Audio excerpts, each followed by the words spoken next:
Monday afternoon slash evening in Brussels, Belgium. Whoa there.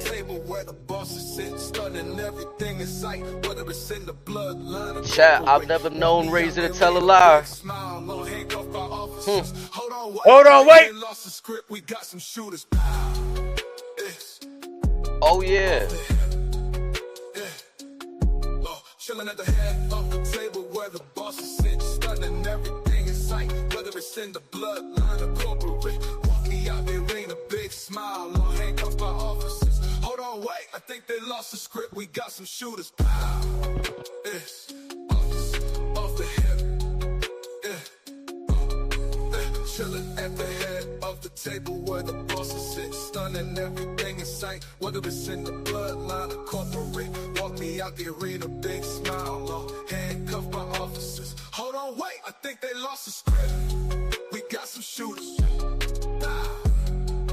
It's off the hip. Hope everybody doing good tonight. Chat, let's get it. Y'all see what's on the screen, man. Early in the afternoon, some at noon. We have one of those shows tonight. Let's get it. You see it right there, Razor, man. John Cena. He opens up the show. First off, we get Corey Graves on commentary. I thought, I just want to give that another shout out because I thought it was dope. He's getting that, even if it's one night, It maybe might be the whole two. European tour. Hey, he's out there on the travel with them. That's a good sign. Because they could have just had Vic Joseph up there again, or Wade Barrett or something. Or Joe Tessitore. Yeah, they could have just, you know what I'm saying? They went back to Corey Graves. They gave him that look. It felt like, I'm not gonna lie, it felt like that old Raw commentary crew that, oh man, that back and forth they used to have, that dynamic. So I was seeing a little bit of that tonight. We opened up with John Cena's music. The same music. Should we have expected anything else? I I know a think lot of us wanted Bad Man. A lot of us wanted Word Life to come back. But one thing before we get into his promo, now I know we've talked about Dom kind of reaching this level of, I guess, hatred for lack of a better term, but did you notice that those boos were louder than the music that was playing? Oh yeah. You couldn't even hear the words of the song. Brother, that right there, and it was good improv how Cena did it too, because I really thought he was gonna pull one of those show up to the ring, hold the microphone, not say nothing, and leave. Man, I thought we was gonna get one of those. And he did the pump fake a few times where he put the mic down. The crowd is just booing him. He picks the mic up again. He goes to speak. They booing him some more. He puts the microphone down. He walks over to the ropes like he's about to exit the ring. They keep booing him. And then that's when you get that look in his face. Like, you know what? It's always like, so this is how it's going to be, all right? And then he kind of led into that type of emotion with his promo. For 25 years, he put on the face. He did the dance for everybody. And to paraphrase, he called it, or like not paraphrase, it's a direct quote, he called it an abusive relationship. As much as he gave, the more the fans took. And then they took on top of that. And again, just him wearing on the face, just at certain points, you can actually hear the genuine emotion of him getting choked up, like he was actually speaking from the heart for some of it. I felt like it really broke his heart to really be healed. Like, I felt like he was out there not wanting to cut that promo. And if he didn't feel that way, then more kudos to his acting chops, cause like you said, that emotion there when he's delivering some stuff, it really felt like, man, I got to go to a place that, and maybe when he kicked Cody in the nuts at the Elimination Chamber, maybe he thought he was ready for that turn, and then now tonight having to dig it into the fans the way he did. Now. I mean, cause he's letting everybody know too, like, Oh, I see you guys, the ones that's chanting, "Let's go, Cena," Cena but sucks. you guys are just as worse as the ones that chant Cena sucks. And I'm like, And even those that buy the merch, whatever, he goes, I see right through you. I And it's thought it almost was. like he's seen it from day one. But again, like it's one of those things from his perspective, how it came off as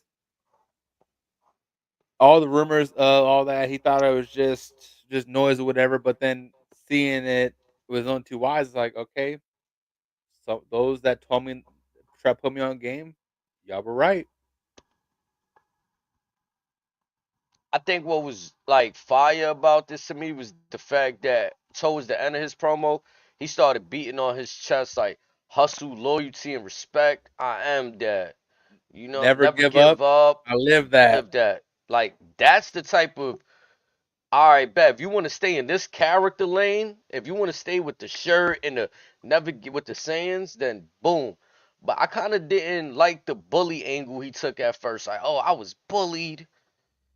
You got like, I just felt like that's where the cringe came in. Like, that's when he's trying to like stay in that PG Vince era esque shit in terms of promo. I kind of didn't mind it because he kind of said it when he brought up the running gag of the Invisible Man. He But would it's, joke, and again, it's one of those things where I guess it's kind of tied into like we talk about with Robert Triple H reading the internet. As Cena's very active on the internet, he reads everything, so it's like he sees all the jokes, whatever. He's like, "Am I really the butt of the joke? Really? All I've been doing for y'all, all the that's make, why, putting yeah, stuff on. it's fire. Is how I really feel." Yeah, it's fire that he's dishing it back to the fans. But again, I felt like he was too long winded a little bit.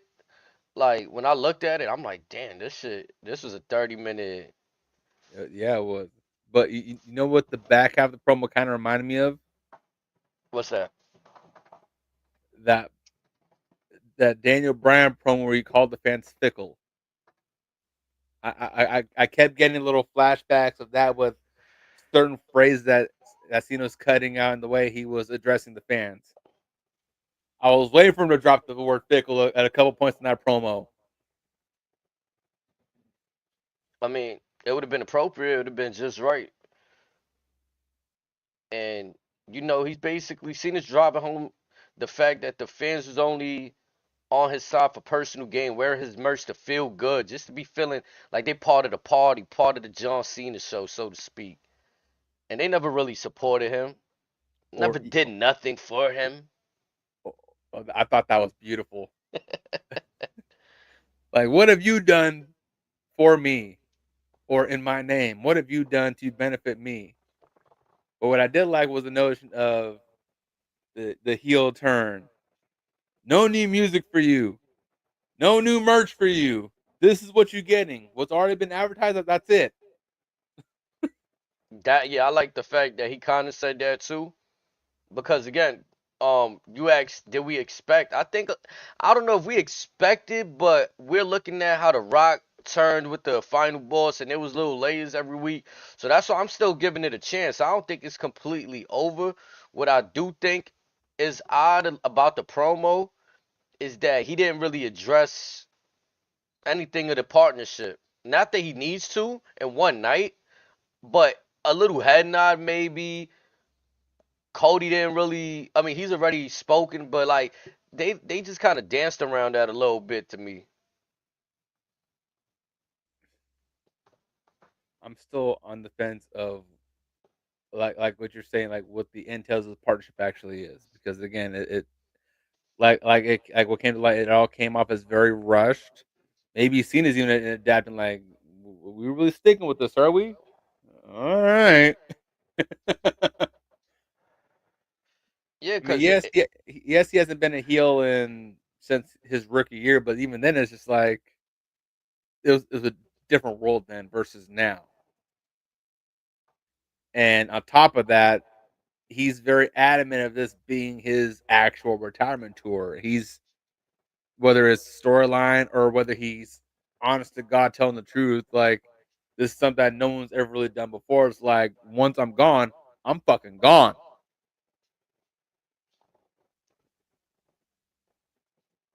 So could they be putting too much on Big Magic John's shoulders? Possibly. Can he pull it off? Absolutely. But again, this is all very odd, very strange, but also very intriguing Yeah, all in one. because Like, it's one of those things where it's like if you look down the course of time from the folks that we've had the privilege of seeing over the last 20, 25 years, he's probably the only guy that probably could pull this off. Being one of the top bay faces, and then in the blink of an eye overnight, he's the most hated guy in the company. I mean, I'm gonna be honest. I already think what he doing, like, in two parts, it's kind of not working for him, but it's definitely helping Cody. Like, we heard the reception after John Cena's promo, they're chanting, "We want Cody." Like, Cena's able to hit that switch to where the fans are chanting Cena sucks, and where they chanted for the baby face to come out. So he's doing his job. They also chanted "fuck you, Cena." They chanted "shut the fuck up." Yeah. So he's very much gaining heat, but is it? I think the question is this what we expected out of Hill Cena opening promo first? Again, like you said, Doctor Thugonomics. I think maybe some, like, I was looking at some old Cena versus Rock stuff. When he chose to cut a promo on Rock, he hit him with a few bars. You know what I'm saying? He went back. So this is a little different Cena that we're seeing. It's like, Mhm. And like you said, like we saw last year, we saw the emergence of the final boss. This could just be the ground floor layer of this new level of Cena. But also, again, in certain points of Cena's promo and the way he's kind of like addressed things, whether it be on social media or in what we saw tonight or this afternoon, and hit like you even said, I'm not the baby face, I'm the human being. So in his mind, it's almost like he's like that vigilante role. It's like deep down, he's trying to do this for not only best for business, but for the greater good. There's some purpose behind what he's trying, what his mission generally is. What that mission actually is, we'll see. But in his mind, it's one of those things where should he get number 17, that's what the WWE needs.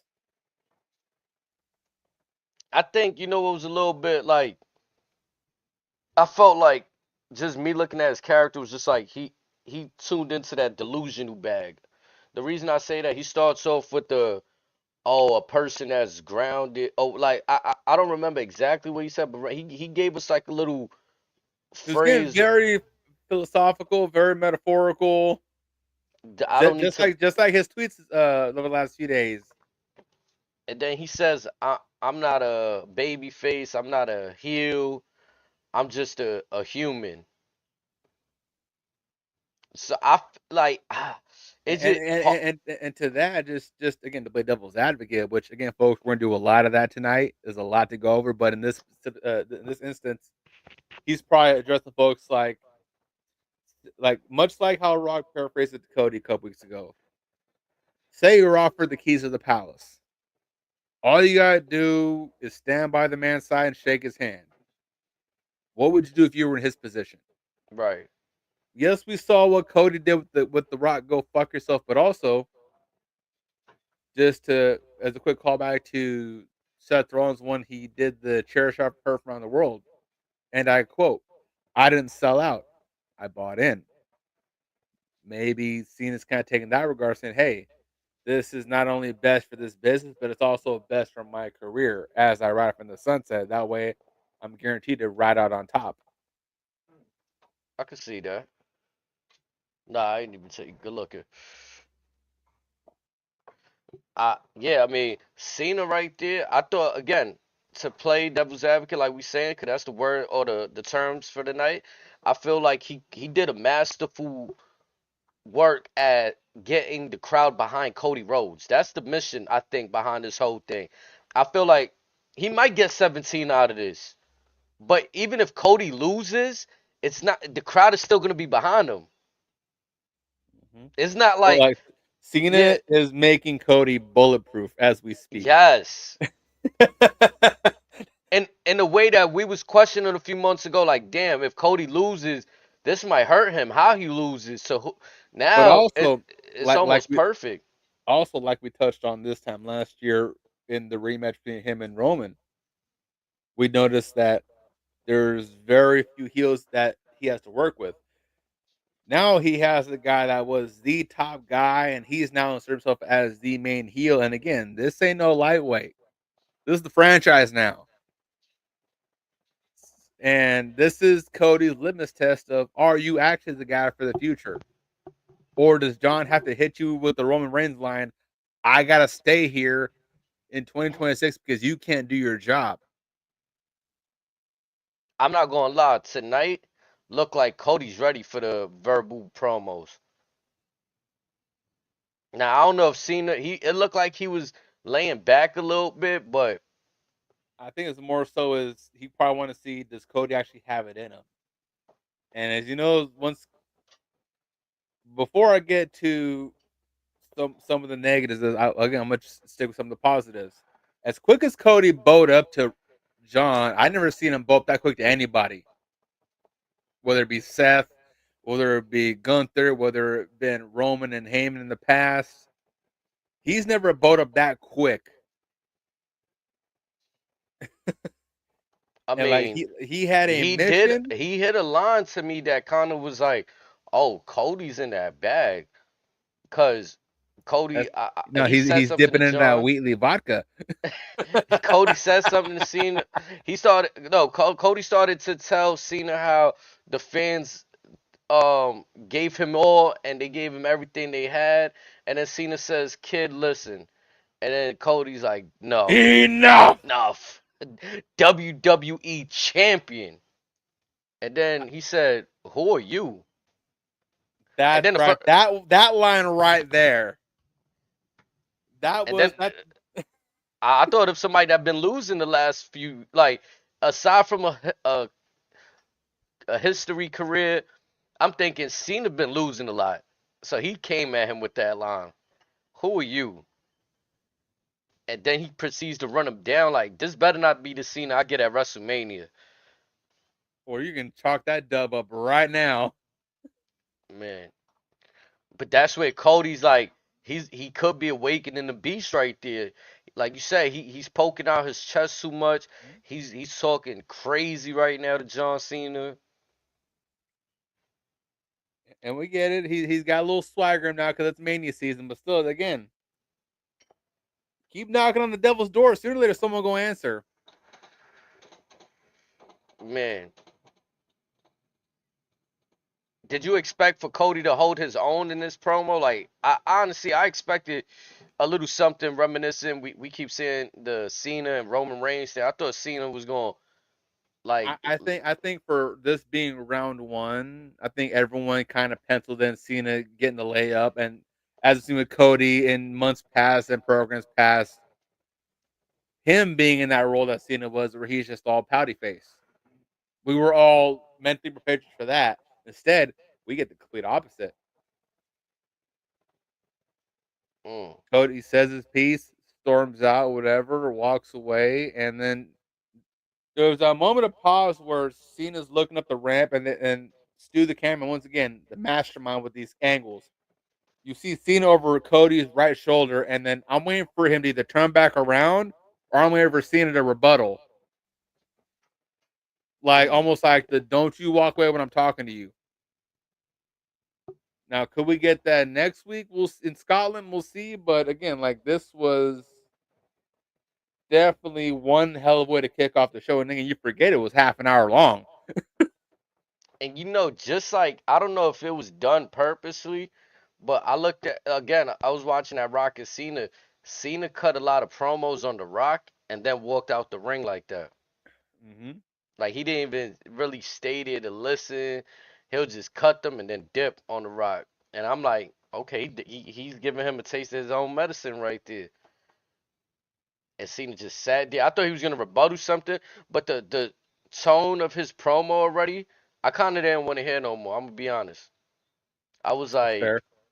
like, all right, if he's gonna be on some, oh, you see, you guys are cheering for Cody again, cause he kind of went to that a few times in the promo where he's like, oh, I thought it was great rebuttaling though, but it was just too much. like looking for sympathy a bit. Like you're a badass, bro. You're John Cena. I want to see something similar to like the final boss where like, all right, you don't give a damn what anybody thinks. Then act like it. Well, again, will we see the evolution of Big Match John? Again, that's why I say I'm willing to take my time and wait. The man, remember this was the man with the golden shovel back in the day, as many people claimed it was the deal. And even then, like he made jokes about the yeah, like suppose I got this golden shovel, I can end curse, blah blah blah. Let's see that John Cena in 2025. Yeah, I mean, there you go. I'm with that. Like, dig into it. I felt like if I wanted to go expectation route, I expected more of a mission statement from Cena on behalf of The Rock. Like, yeah, this is our plans going forward. I'm gonna take the belt, Cody. Fans, he could say a little bit of what he said in terms of y'all turned y'all back on me. Now I'm here doing the same thing. You could have like you could have. I just would have liked the mission statement. Felt like the Rock and Travis Scott thing. I feel like it could be audible now. Like with y'all kind of like I don't even know if like you know what I'm saying. This could just feel like a one-time partnership. But again, like we touched on a few minutes ago, it's like this is still very new for John. How can we be so sure that he won't audible back to being a babyface? Because doing this type of work wears too much on the soul because he wants his retirement just to be just good vibes. Now, what I thought was also interesting to look at. This happened on a Monday Night Raw episode. Do we see Cena on like? I think he'll eventually pop up on the SmackDown, but like do we see more of him popping up on the Raw, like announced, or? Cause again, I feel I think for the most part it'll probably a lot of Raws. Me personally, I feel the the story has to end on SmackDown because that's where he cut his teeth. That's where Ruthless Aggression was born, on SmackDown. cause part of me feel like they're flirting with swapping champions, and we'll get to SmackDown a little later. But Gunther had a match on SmackDown. We see Cody on Raw. Like I don't know. I couldn't help but just notice that. You know what I'm saying? I thought that as well, but also I thought to past Raw and SmackDowns during the Big Four seasons where it's everyone's on both shows. I'll take that. So I'm leaning towards that. Would option A be better? Probably because again it's a little more refreshing. And again, we'll see what happens with the draft after Mania. But yeah, with that opening promo, I could definitely say I'm looking forward to Cena versus Rhodes even more than probably 3 months ago when we was eyeing the prospects of who's John Cena WrestleMania opponent gonna be. And I'm glad this is the route that they decided to go.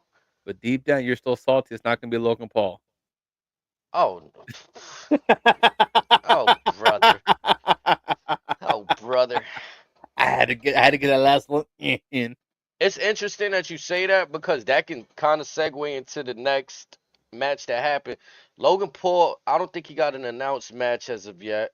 So far, he's been mingled up with AJ. They kind of removed AJ from the Intercontinental title scene, and like the next match has potential Intercontinental. Whoa. Before we get into that, we still got to dive into a few more of the batch in this segment. Mm, And I'll lead off with this. And this is kind of why I stated that how certain are we that Cena is going to be healed for the majority of this tenure? Because does Cody really need the pyro every goddamn entrance he has? And he gets two pyros. yeah, He gets a power for every woe. yeah, If that's not narcissism, I don't know what the hell is.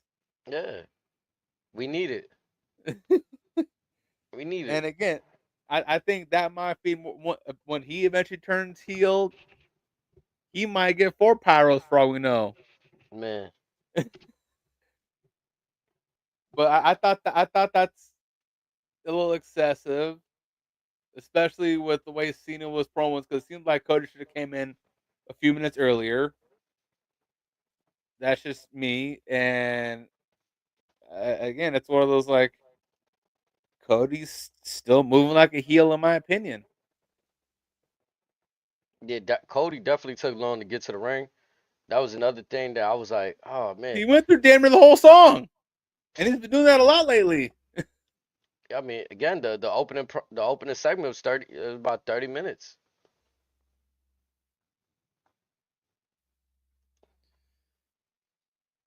But like I said, I'm keeping my eye on that because it's like it's bad for Cena to pour his heart out to the fans, but it's perfectly fine for Cody to be a goddamn narcissist.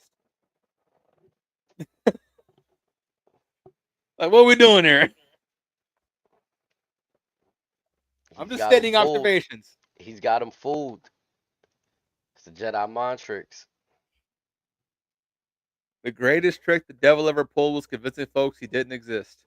There you go. We may be seeing it with Cody. It's the inevitable. Hmm. But again, I just want to get that off my chest because again, that's something that I don't think we can look past, especially the way he's been moving for the last few months. And again, if you notice that we expect Cena to get a whole new look, he's Cena's still him. Cody's still with the darker colored three-piece suits. Something to watch right there. Hmm. Just like the opening match of the evening. Man, that match right there. Well, before we get to that stuff, do you know something different about one of the entrances? Nah. Ludwig Loki had the little D'Lo Brown head nod at the start of his entrance. I'm screaming. He did a little. He gets very animated with his entrances. I'm not gonna lie. So I don't know if that's a new thing, if it's going for a minute. As the first time I've noticed it, I'm like, okay, I see you, Ludwig. Ludwig and Penta definitely be cooking up some magic out there. What they had a no holds bar match, Yeah, man. Again, like we said, there's this carousel on the Intercontinental Division, but I think this type of match right here definitely could settle a score. They've been at it for a couple weeks now, and I kind of hope that this puts things to rest with them, I'm a little allowing Penta to surprised. move on. I mean, I'm surprised, yeah, and relieved that we didn't get any inclusion from Pete Dunne because he's been in that little triangle with them as well. And with this being a no holds bar match, I did think some more foolery, some more antics, but given the way they was using the ring, the outside of the ring, They the were all over the weapons, place, yeah, I felt but like I again, didn't know if Penta had did some improv there when he was on the barricade, like running the rail, like he that's just kind of Penta pushed the being Penta. yeah, he pushed the cameraman out the way. I was like, okay, But this is again back with the tinfoil hat on. This would have been a perfect time to reintroduce Giovanni Vinci. yep. I'm not gonna lie to you when Ludwig was coming out his entrance, I was thinking that like, dang, bro, like right now the tag Could team you division, imagine? bro. Or even if they keeping Ludwig like this, just him having his little helper could have just been nice. But I feel like there's Oh, something missing with Ludwig. Like I can't point a finger on it, but I felt like when he had Giovanni, he was kind of talking down on somebody, right? Like well, Lud, Oh, look at this way. Like Ludwig's almost like the mouthpiece, the technical savvy guy, and Giovanni was the powerhouse. and then Gunther was looking at Ludwig like, you got that, right? So now it's kind of like Gunther, like, bro, we should just go our separate ways because you losing. I gotta focus up. Like, it's not even the same vibe. He don't got nothing to worry about, so it's kind of like And they still got the same damn music. that's the part. This is just as bad. Now again, this is where I revert to saying Triple H has a lot of Vince in him. This is, in my opinion, just as bad as Roman keeping the Shield song after the Shield broke up. There's no Again, point for this. that could be the little thing that I feel like is missing. Maybe I look in Ludwig and I got remnants of the Imperium. I'm looking at the pat. I'm getting reminded of what it used to be instead of where can we go with you? What are Hmm. we? What's the future with you? Cause I don't see nothing. He's kind of doing the same old shtick, except he's not really winning. Yeah. I mean, he's getting some wins, but they're few and far between. Right. It's like they not really enough to make a difference right now. This win right here, Pence is calling out Intercontinental Championship aspirations. We'll get to that. We're gonna get to that. Man, they they went on the announcers table. I think everybody's having fun with that new announcers table. Like Again, just I'm gonna get to that as well later in the evening. I ev- have very very specific statements for that. Just leave it out there. I think I'm waiting for the moment that it break. There was a lot of wires and stuff on the table today. They was going all crazy. Fucking um Ludwig delivered that fireman's carry, bro. Oh, I thought Pence had hit the corner of the table. It It was was just close. it It was looked so close. close. Yeah, like that camera angle helped the Or cause I was like, ooh, maybe we just been sleeping on Ludwig. Maybe he's just that nice. man. I mean, Because we see what he can do with the likes of Sheamus and everyone else. Like maybe we just sleeping on Ludwig. nah, we know something there. Well, We I know just we ain't, but I'm talking everybody yeah, else. oh yeah, facts. Like yeah, there's definitely sleepers out there. That Cause boy I can see, cook. yeah, bro. Sometimes he get that bad kind of heat, like he get that bad harassment heat, like you know what I'm saying. People want to tease him with Tiffany Stratton, all kind of negative shit, like you know what I mean. This is where he needs to pull that Jungle Boy promo. I got the baddest bitch in the locker room. And what? I mean, listen, I know some of these couples don't want to be together on screen, but just some acknowledgement could probably help the other character go a little bit. You know what I'm saying? No hurt. It don't hurt. Again, I looked at the LFG when the dude Anthony Luke cut the promo on Blade. He You mean flamed him. Maxine Dupree's boyfriend? Yeah, and he owned it. Like he like, yeah, Maxine, my girl, she on the main roster. Your girl on NXT still. Flamed her. And my brother would have been, yeah, but my girl's already won gold. That's you feel me? That's why our other buddy got to step his promo game up. He just got flabbergasted. You said what? Man, delivery. But yeah, this match right here was I didn't expect. I forgot that they were gonna have like a no holds bar match. So once I seen the chairs being introduced into the match, I thought this would have been later in the night. bro, this was off the hip, off the rip to But start. again, as usual on the European tour, as we're growing to become accustomed with, all these shows are just one giant party from start to finish. As it should be though, cause like if I'm thinking about it on a perspective, like we're taking a show to some fans that they don't get to see this, so we gotta deliver from And, beginning to finish. We gotta and make their again, money's worth. this is the first in this city is on Monday Night Raw. And I hate to The say boot. it, but we real around here. They brag about the biggest gates all the time. They deliver. There's nothing to talk about. And again, this was another sellout.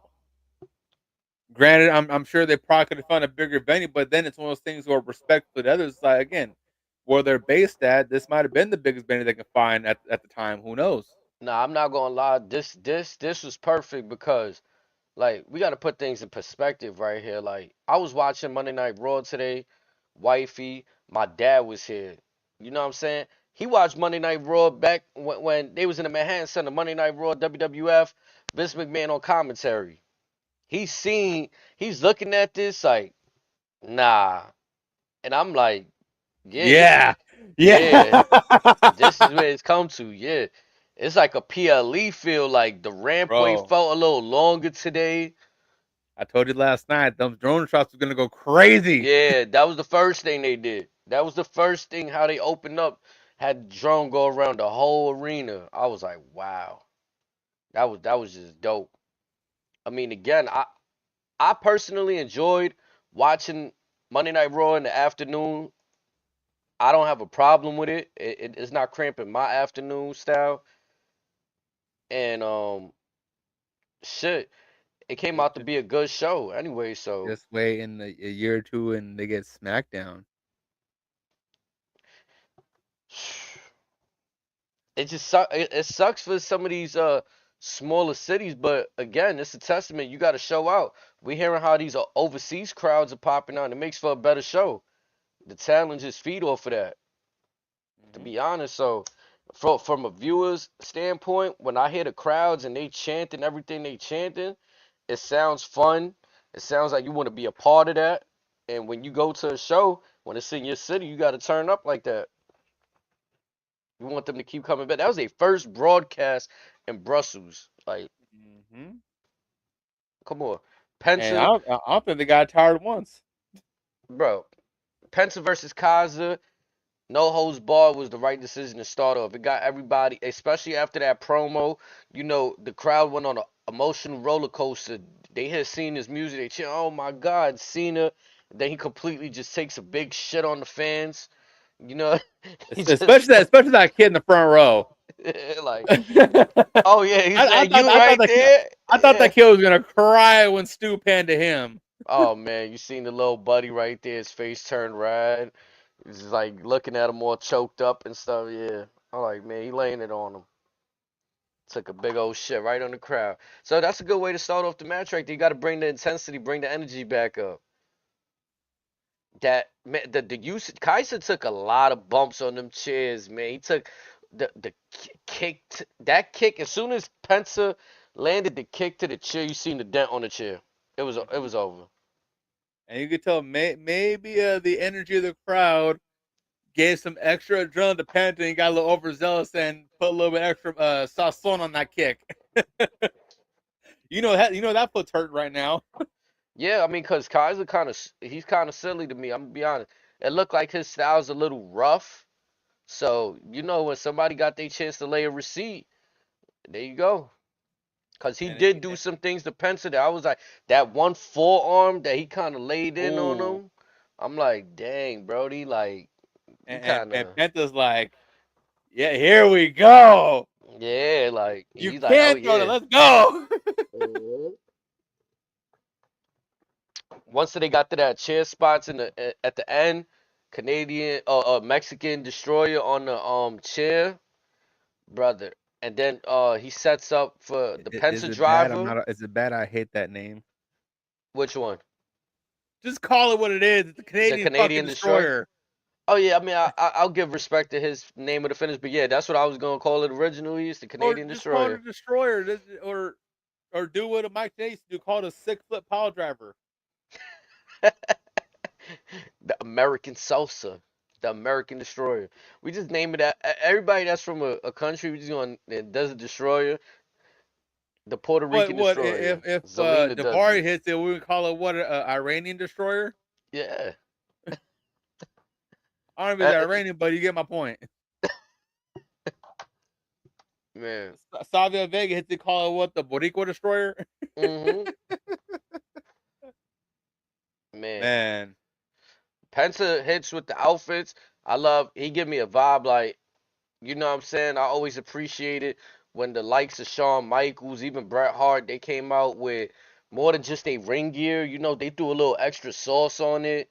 well shit. Bring You out. remember some of Rey Mysterio's little mania fits? Oh, brother, like Rey Mysterio, come on, that's hands down. He's one of since WCW came out with fits, like legendary. Gotta appreciate it. They had a commercial with him on Netflix. I was you seen all his Yep. masks? I was like, that's dope, man. Like fire, like Hey, he's a legend. hands down. Hall of Famer, still active, still going. Stage And dripped out. we're gonna talk about his match later too, cause looking phenomenal. Again, like, oh, we're gonna get the raid later. Penta picks up the victory. Um, the lovely Kathy Kelly comes down to interview him. You see Kathy's fit? Oh my Man, goodness. She know what she doing. shout out to Kathy Kelly. I don't know if you know she came from AfterBuzz. Mhm. and she used to do pot raw recaps right after the show went off. So she worked. She went a long way. She not out there ramp way interviewing Pensa. So shout out to Kathy Kelly, man. Look phenomenal. She asked Pensa what's next for Pensa with WrestleMania right there around the corner. WrestleMania season. What's next? Man, Pensa doesn't disappoint. He gets the crowd hype. He wants to thank Brussels. He tells them that he loves them. And he says the Intercontinental Championship. That's what's next. He wants it. He don't care who got it. Run it up. I like how devil's advocate. I like how that moment led to something later on with Dominic, but it was also kind of silly Oh, to we me. we we gonna get to that too. Yeah, it was kind of odd to me also though. But yeah, we get Penta picking up the victory. I thought it was a good match. I even say it was a 4 out of 5. I'm not even gonna lie. I'm probably on the Kool-Aid of Monday Night Raw, and but there we are. Again, like I said, Ludwig and Penta, they just got that whole IC title picture. They all just got that chemistry with each other. You can't ask for nothing more right there. We get Ivy now, and the Creed brothers about to make their way. Dakota Kai. We get Ivy now versus Dakota Kai. This was This was an I'm gonna be interesting match. honest. Yeah, I didn't know, I didn't hear it to be advertised, so it was kind of a surprise. I'm like, why are these women going at it? I hope See, it's not for another number initially I one. thought this match was gonna be next week, and then Lara and Raquel was gonna be this week. Mm. That's what I thought initially. I mean, Raquel does have the number one contenders match. That's why I don't really understand why Ivy and Dakota here. I think these two should be separated a little bit because Dakota obviously is a fan favorite, and I think there's a portion of us out here that kind of want to see Ivy now do her thing. She should So, have won 2 weeks ago, but I so digress. yeah, so I don't really understand why they went here. Then you got LWO coming out to chase off Chad Gable, which again was kind of like because we see Ray and them later on in the night. I was just like, I was okay, whatever, I'll take it. Dakota Kai picks up the victory. We get the contract signing next. Bianca Belair, Io Sky, Featuring Adam Pierce. featuring Adam Pearce, putting pen to paper for WrestleMania.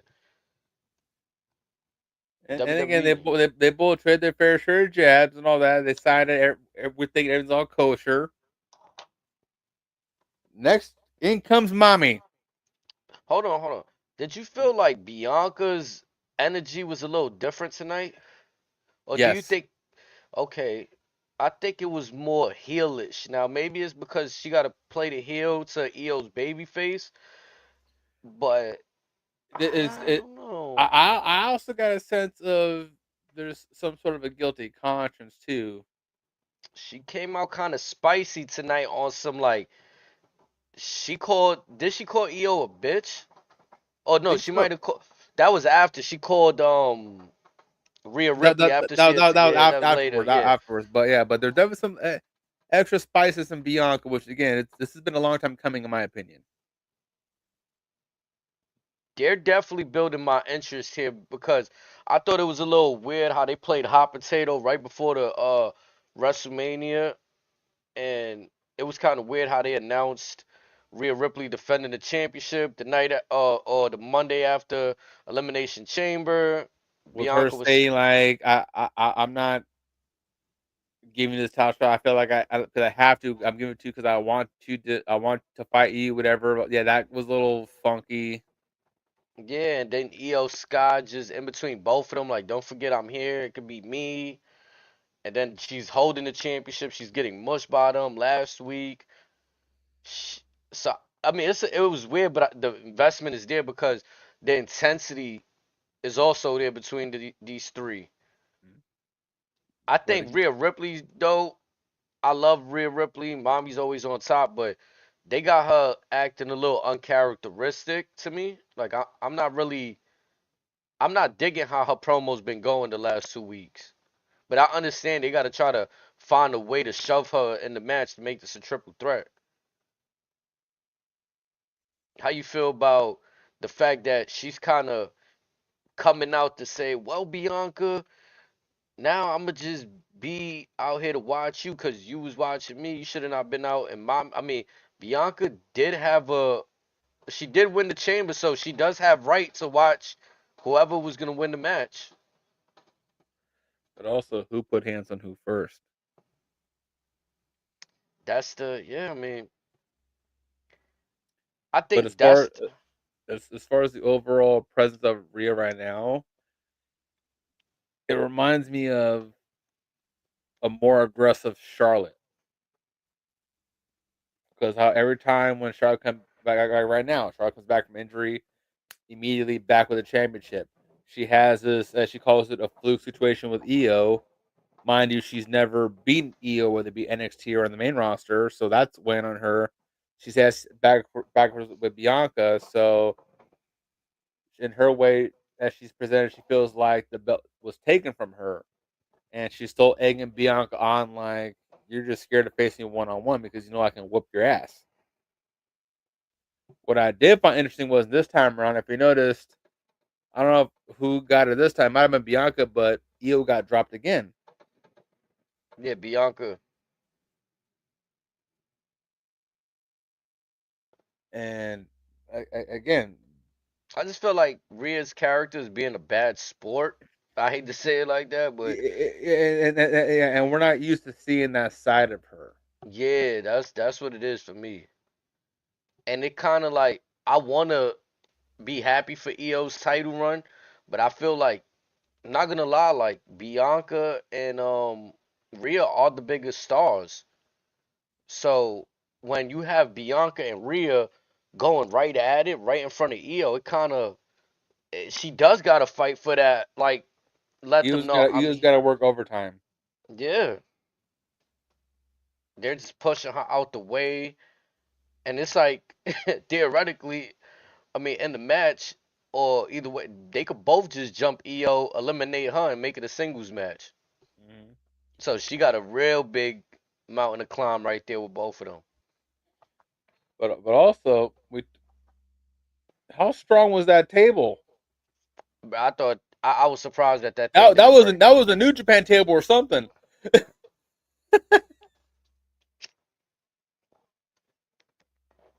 She power bombed Bianca Io on it. onto Bianca. Oh yeah, like I was like wow. Oh yeah, cause she headbutted Bianca and then Bianca just like kind of laid on Mm-hmm. there, right? Yeah. She's probably going, God damn, that shit hurts. But Uh, what I thought was very interesting was after that, when she reached the contract, signed the contract, and then runs away with it. childish, That's all. I was so confused by that, childish. and I saw this is what how it was weird for me because a lot of folks were making callbacks to. Do you remember the contract signing between what was it? Benoit and Triple H for Mania 20, and Shawn Michaels crashes the party. Sweet Chin Music's Benoit and signs the contract, making it a triple threat in front of Bischoff. Nah, I don't remember that honestly. Yeah, so I gotta go back. Yeah. folks were making callbacks to that. Which again, I understand that part, but again, like you don't see Shawn Michaels run off with the damn contract, To then give it to him backstage anyway. and most of that backstage segment was just weird. I like the scenery where they were in. Don't get me wrong. I thought that was a nice little touch of it.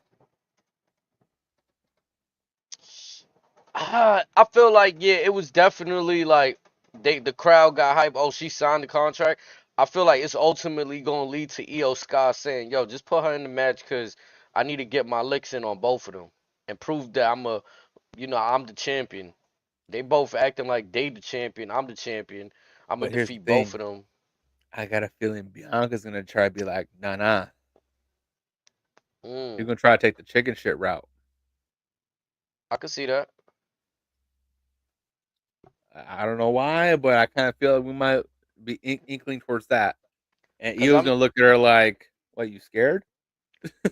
for a half a second in that backstage segment, I was scared that Rhea Ripley was gonna get written off with like some kind of injury when they started like attacking her, throwing her into the stuff. But then she started getting some stuff off, so I was like, okay, but Bianca got some shots in, but then again, so did Io. yeah. Then Rhea threw EO into the door. I was like, Bianca coming in, bitch, bitch.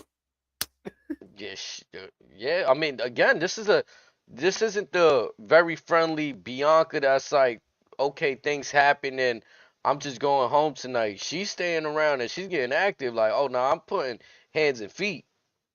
And I got a crazy take right now. Do you remember the last women's triple threat at Mania? Was it the Ronda, Charlotte Becky, and and Becky, yeah, and how crazy that was, yep, even the build up. I think this might top that. it can. I think we're already there. It can. It's definitely marinating. We seen the mushes last week. It escalated this week. We got power bombed on tables. I'm pretty sure the table was meant to break. And Like, and and again, let's be this is Triple H's big three, essentially. All three of them former NXT champions. All three of them former main roster champions. Easily 1A, 1B, and 1C of this current generation. And again, this if I were to match this up against plausibly the matchup of Punk, Rollins, and Reigns, I wouldn't be surprised if the women outdo the men. mm. I'm calling it right now. Would not surprise me. I mean, I definitely think that this is one of the sleeper matches right here. To be honest, And it shouldn't be a sleeper because again, of how good these women are. I think what makes it a sleeper was the confusion or like the It's how we're getting there. yeah, it was the uncertainty at first. Like, okay, there's a lot of things going around during the chamber and that Monday with Mhm. this. Because on paper, this matchup, it's foolproof. There's no way this match is gonna miss. I mean, and part of me thinks like, what if Jade gets into that mix later on? Not saying into the match, but what if she either helps Bianca or costs Bianca somehow? Or Naomi helps Bianca. So again, let's go back to playing devil's advocate real quick. Hypothetically, let's say Jade and Naomi's night one. This match is night two. It writes itself. Yeah. We could very much see a lot because again, what I'm thinking about is Naomi got taken out by Jade in the elimination chamber, right? So Yes. Bianca, let's just say if Naomi and Bianca really work together, Bianca's like, okay, Naomi just got taken out. I gotta really make good on this what we just did because Jade came back too soon, hypothetically, right? Like, oh man, we ain't even expect this. So now I gotta win this chamber match. She won the chamber, and then they drew up whatever we saw on SmackDown. Oh, did you do this, Naomi? Give me the real answer. Let's say they drew that up. But So now, you're claiming that Bianca and Naomi are in cahoots? so I seen something on the Rikishi podcast that was kind of interesting.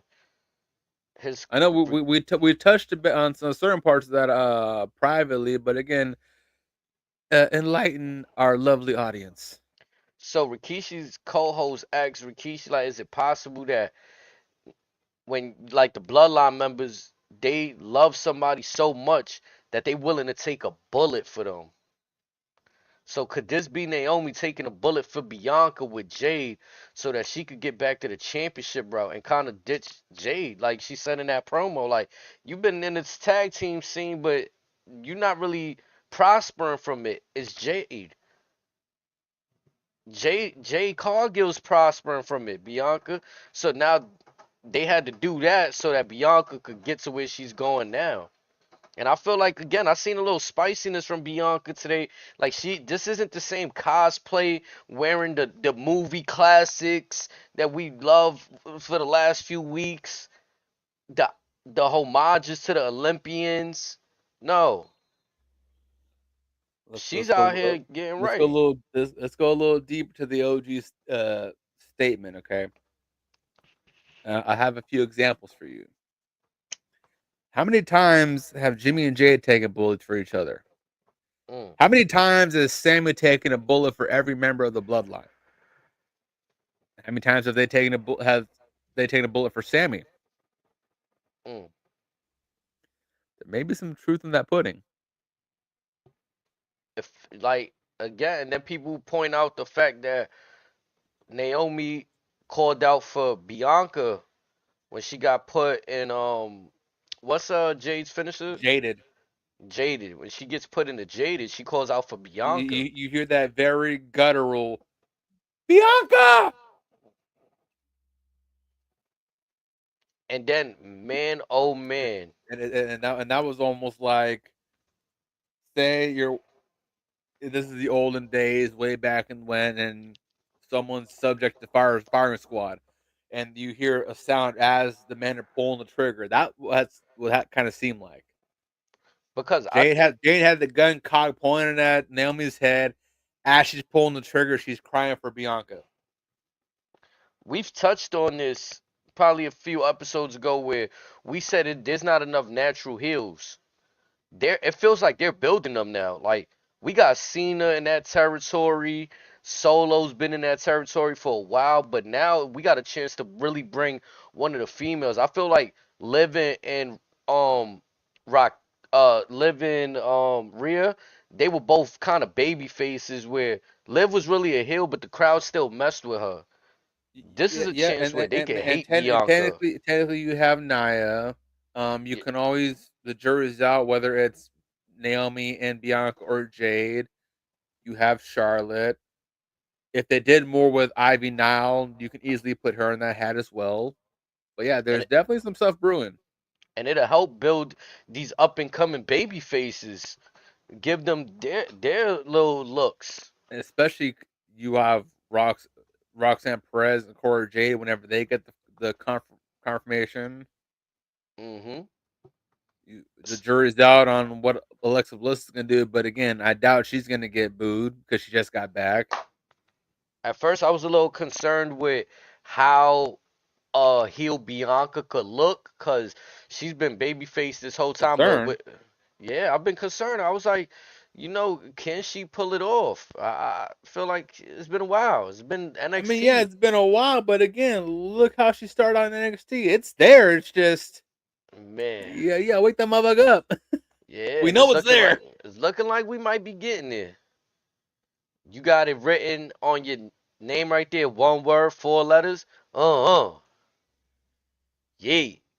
Take us through that real quick, cause that was the following segment after that. Whoa. Before we get to that, should we not to tie in with this banter? Let's go into what happened on SmackDown this past Friday in Okay. Barcelona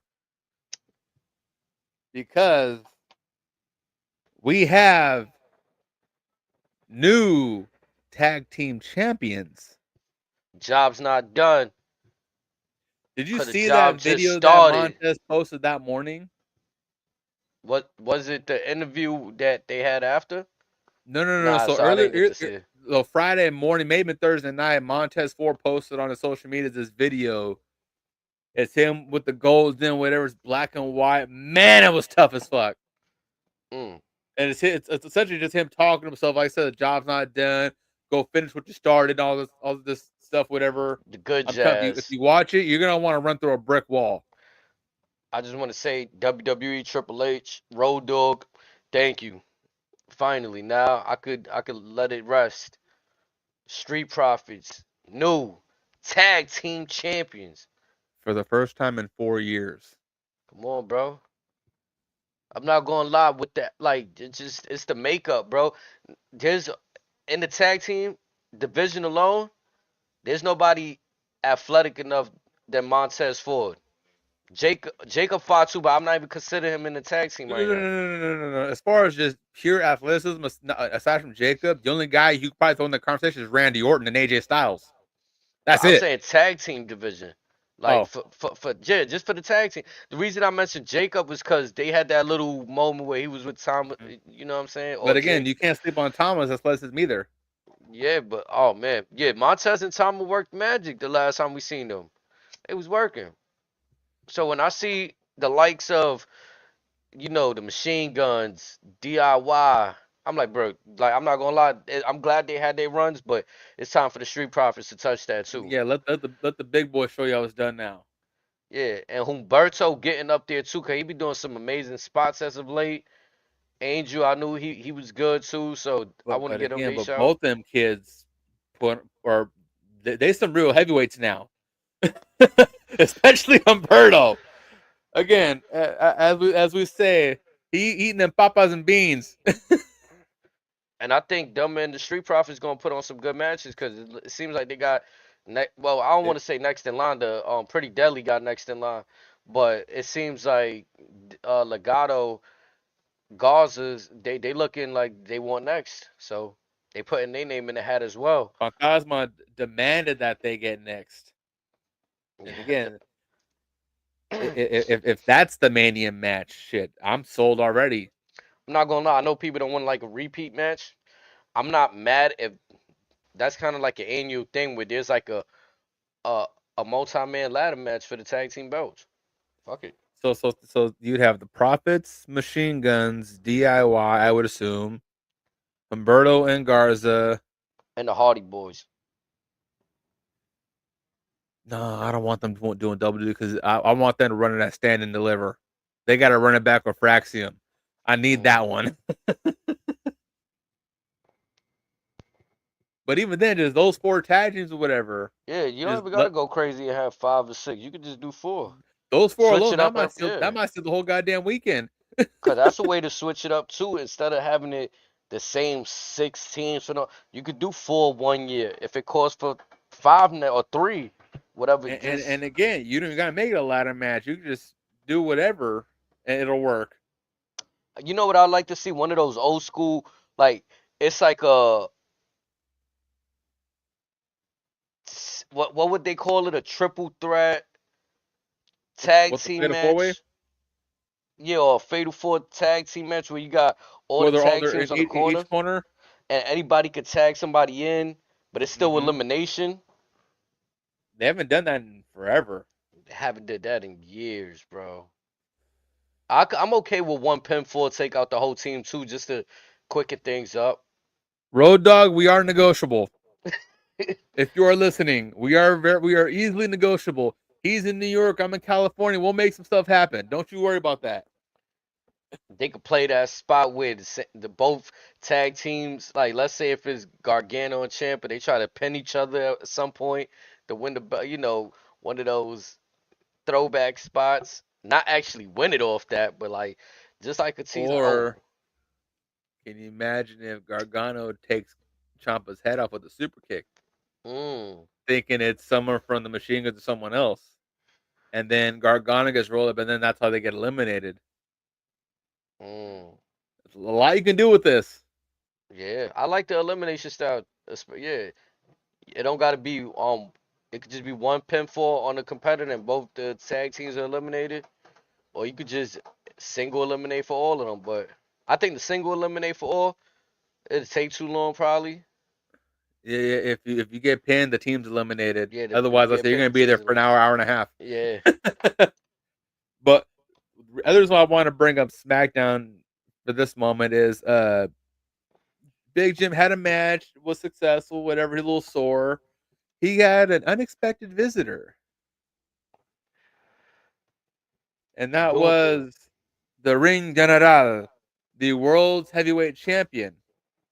And he's trying to sauce him, saying, "Hey, I got a brother at home. I mean, you're a twin, but I mean, I assume you're older, but you're the smarter one. You're the wiser one. Talk some sense into your brother. Tell him that if he fights me, he's gonna get hurt." and to see Jimbo up, and for the first time, he uttered, "At WrestleMania, we gonna be yeeting all over the place. No more, no yeet."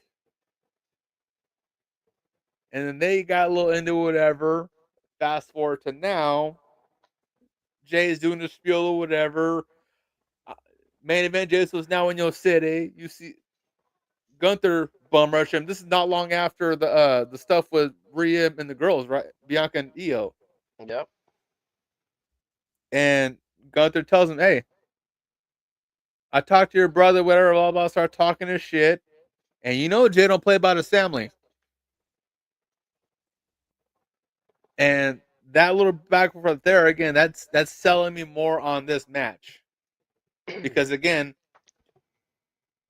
like we've said in past episodes, when Jay gets in that little crash out mode, it's unlike anything we've seen in a long time.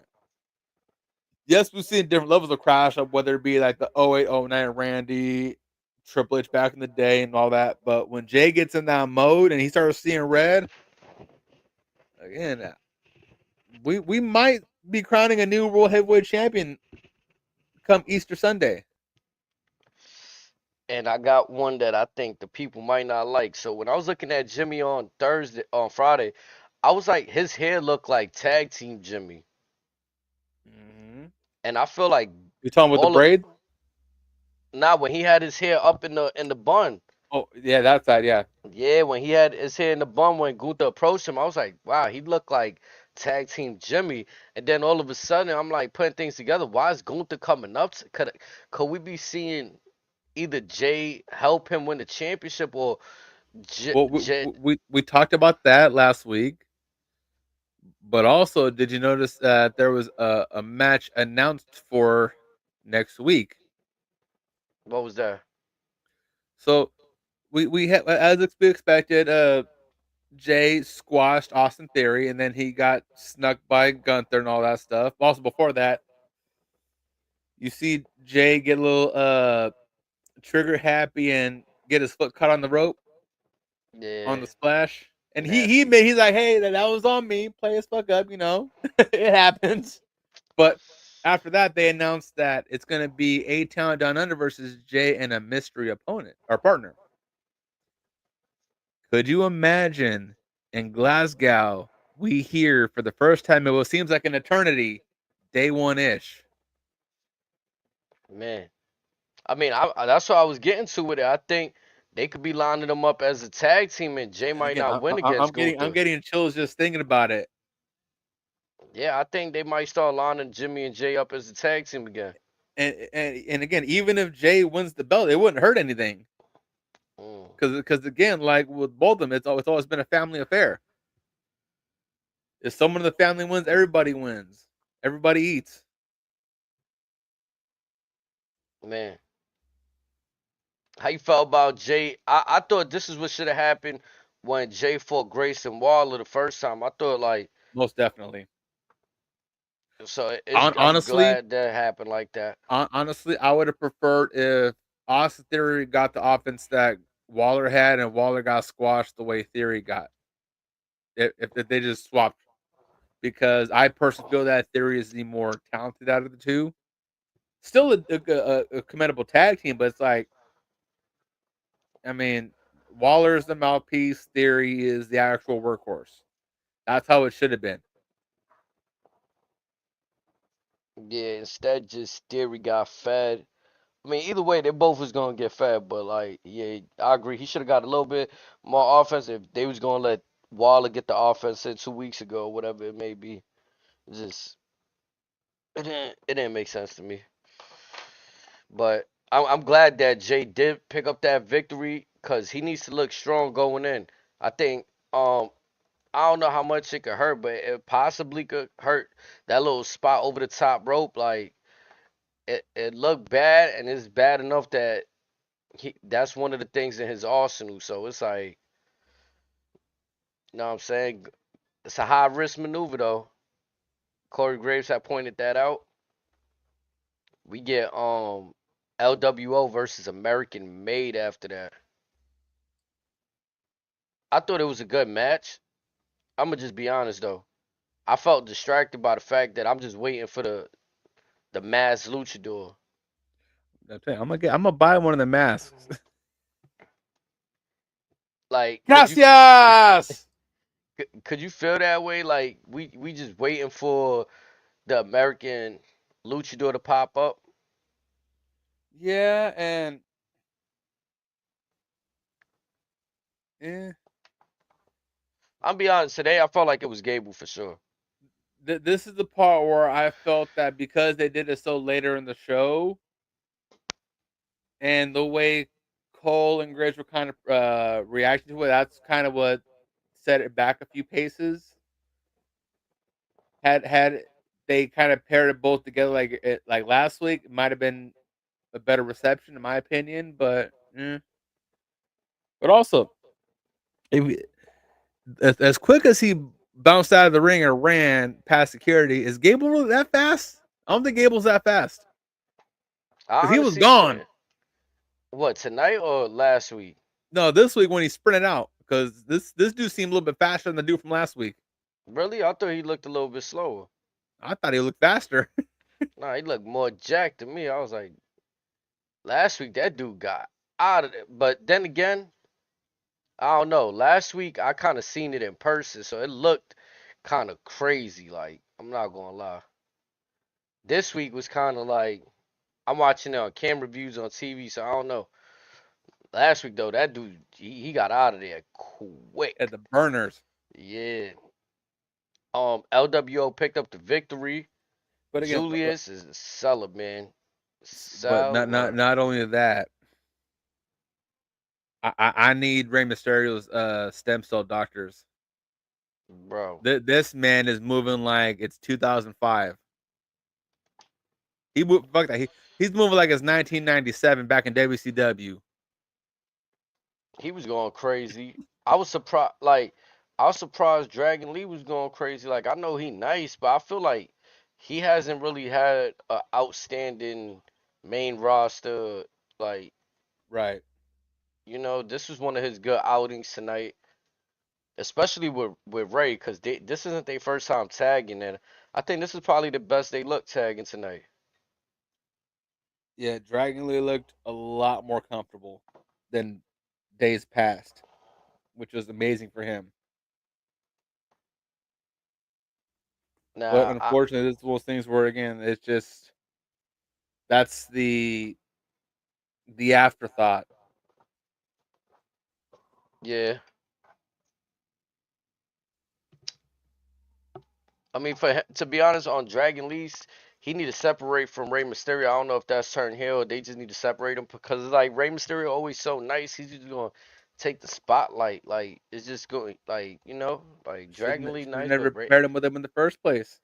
Yeah, I mean, I think the whole LWO idea it sounded cool, especially like to rival the other factions that was going on at the time. But yeah.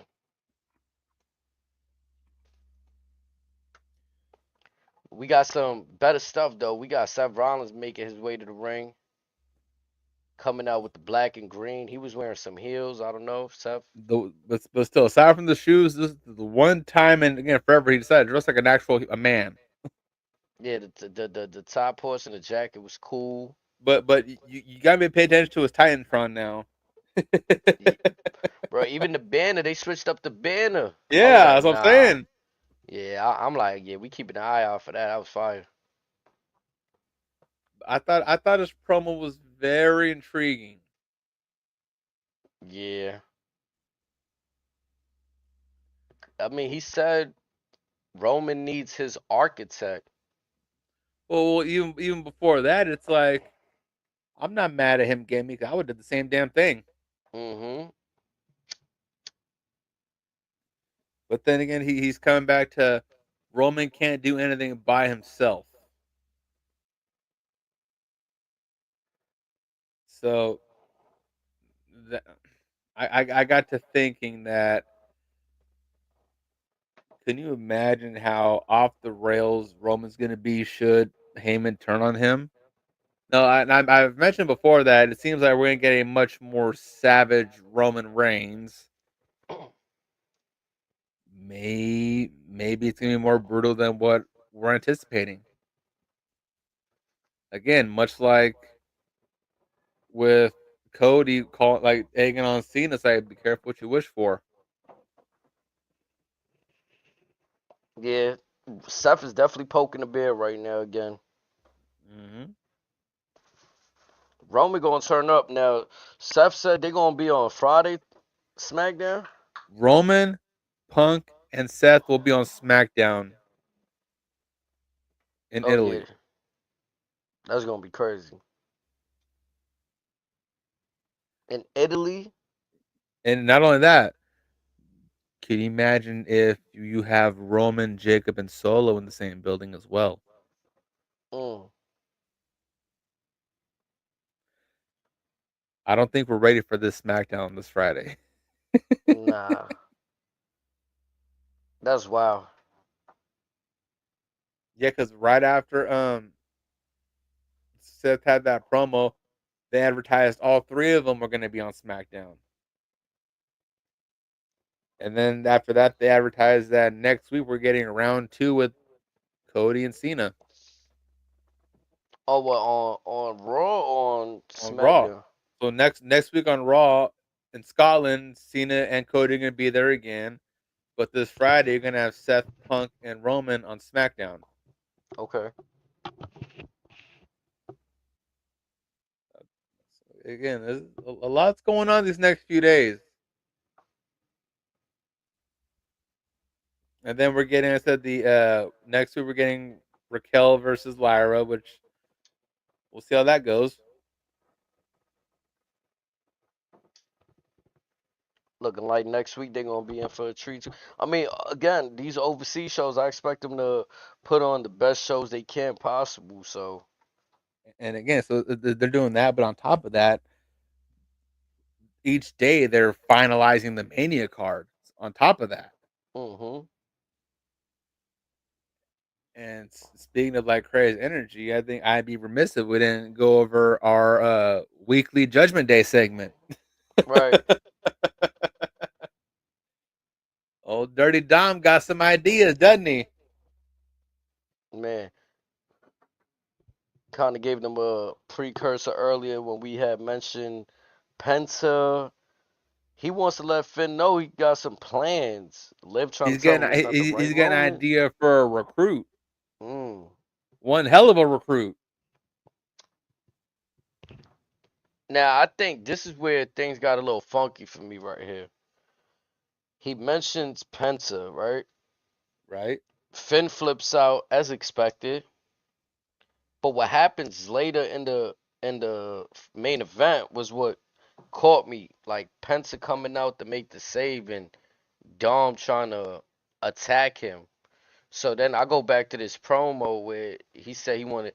He's obviously he didn't consider Penta to be a real choice. He just wanted to throw a Finn right before the match. What But about then it's Phoenix? also what happened? Phoenix? That'd be crazy. Because again, back to the SmackDown stuff, we got a couple little teasers. One of them, it's obvious that it's Phoenix. Yeah. And could you imagine if Dom recruits him for his Judgment Day?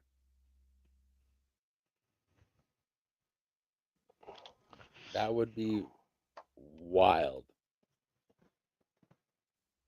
I mean, I kind of want to see a big star. Not saying, what I'm saying, Ray Phoenix ain't a big star, but like more like one that can change the dynamic. More like if Malachi Black come through and kick out Finn Balor, or AJ Styles come through and kick out Finn Balor, it's kind of like whoa. Ray Phoenix do that same shit. It's gonna be cool, but then you just get left for like Well, I don't think Dom ready to be a leader yet. Like, and then you just gonna have Carlito there still. Like, well, again, what if Carlito isn't involved in Dom's plans, and this new judgment ends up being Dom, Liv, Raquel, and Phoenix. I Uh, wouldn't mind seeing Dom and Phoenix tear some tag teams I just don't while see. picking on Penta. I just don't see how Ray Phoenix But but al- personality wise could fit with them. but also assuming these vignettes only stay on SmackDown, maybe Phoenix will just be a SmackDown guy. That's what I was thinking too.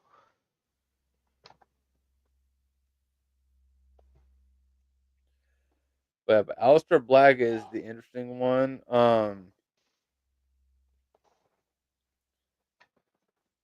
I kind of don't want him anywhere near the Judgment Day because I think he still has a bad taste of the whole House of Black stuff from AEW. But at the same time, it's like to a degree, Shinsuke is kind of doing a Japanese version of his gimmick already. So again, so what do you do with Aleister Black already? And then you got Cross with the cryptic messages. I was gonna say you could test the waters and pair him with Cross. I mean, you seen Cross and Dom. I don't know if you seen Cross and Dominic talking backstage. They've done that a couple times. I thought he was gonna mention Cross when he was talking to Finn.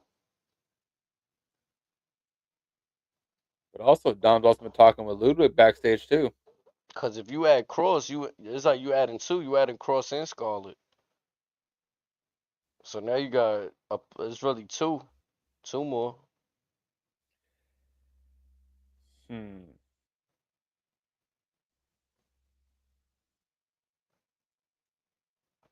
interesting.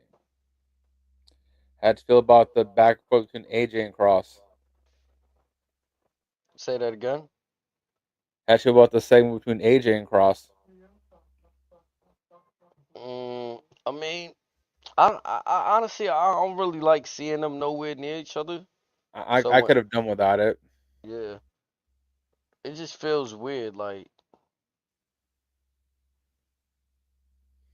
and I think for me with AJ Styles, I know he's at the tail end of his career almost. So it's like I'd rather see him in that compete rather than caught up in some like storyline like this where Cross is trying to like, what I'm saying? So for with AJ Styles taking over the Judgment Day, it'll line him up with kind of he his nature. He's used to taking over factions. He's been in factions, so it could just make it more strong for him in the Judgment Day. I kind of would rather see AJ with Finn and JD. I won't be mad at that.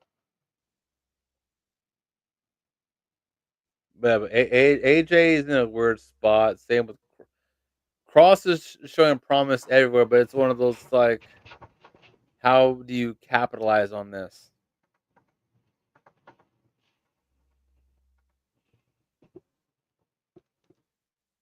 And that's always been, I think, the weird part with him. But I haven't seen Cross in a match in forever. Couldn't even tell you the last match I seen him in. I mean, before the Wyatt Six stuff, what was he doing? Shit, who knows?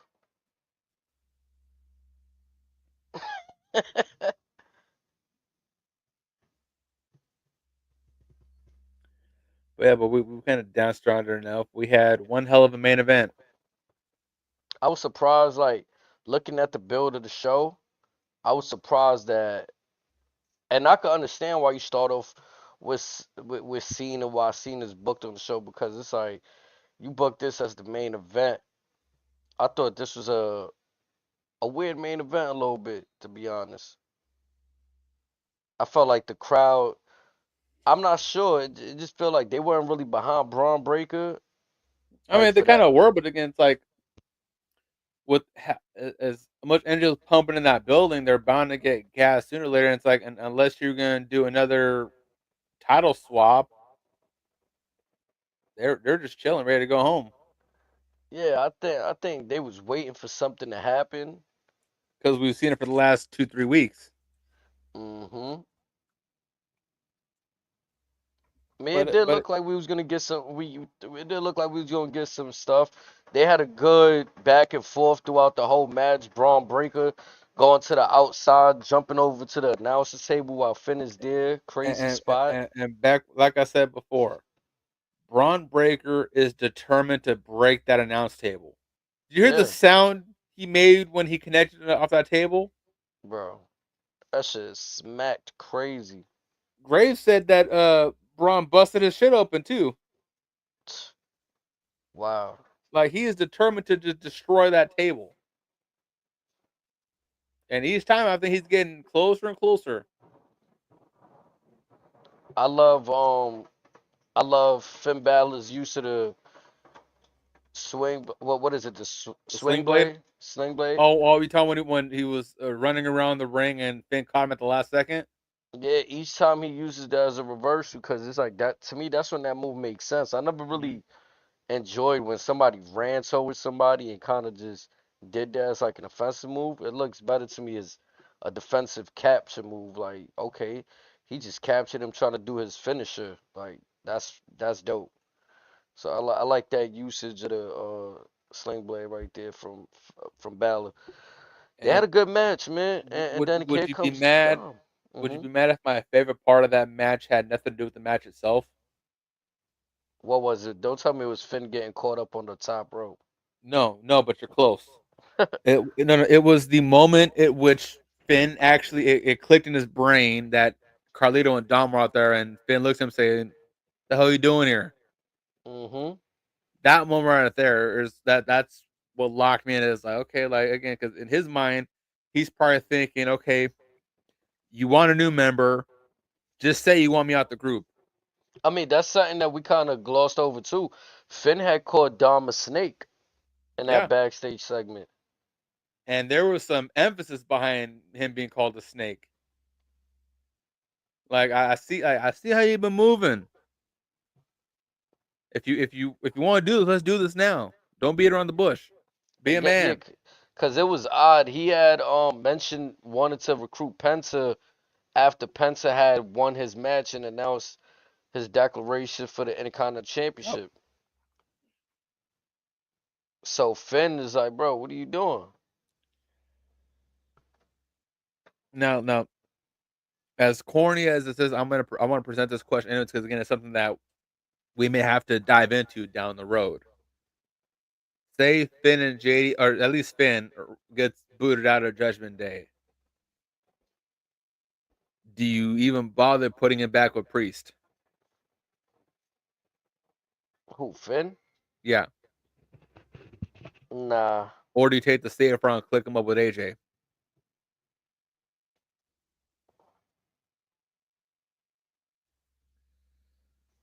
Or what do you even do with Priest for that matter?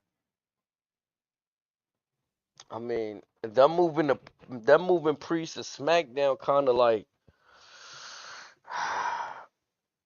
it kind of fucked him up a little bit because him and Cody are both baby faces, so it's like they not really gonna match up no time soon. Right. Whereas on Raw, but the problem with him being at Raw was that he was gonna be in the same carousel of players with Gunther and Finn, like we saw, and Dom. That's what So I was afraid of. yeah, Priest got put in like a cool down kind of.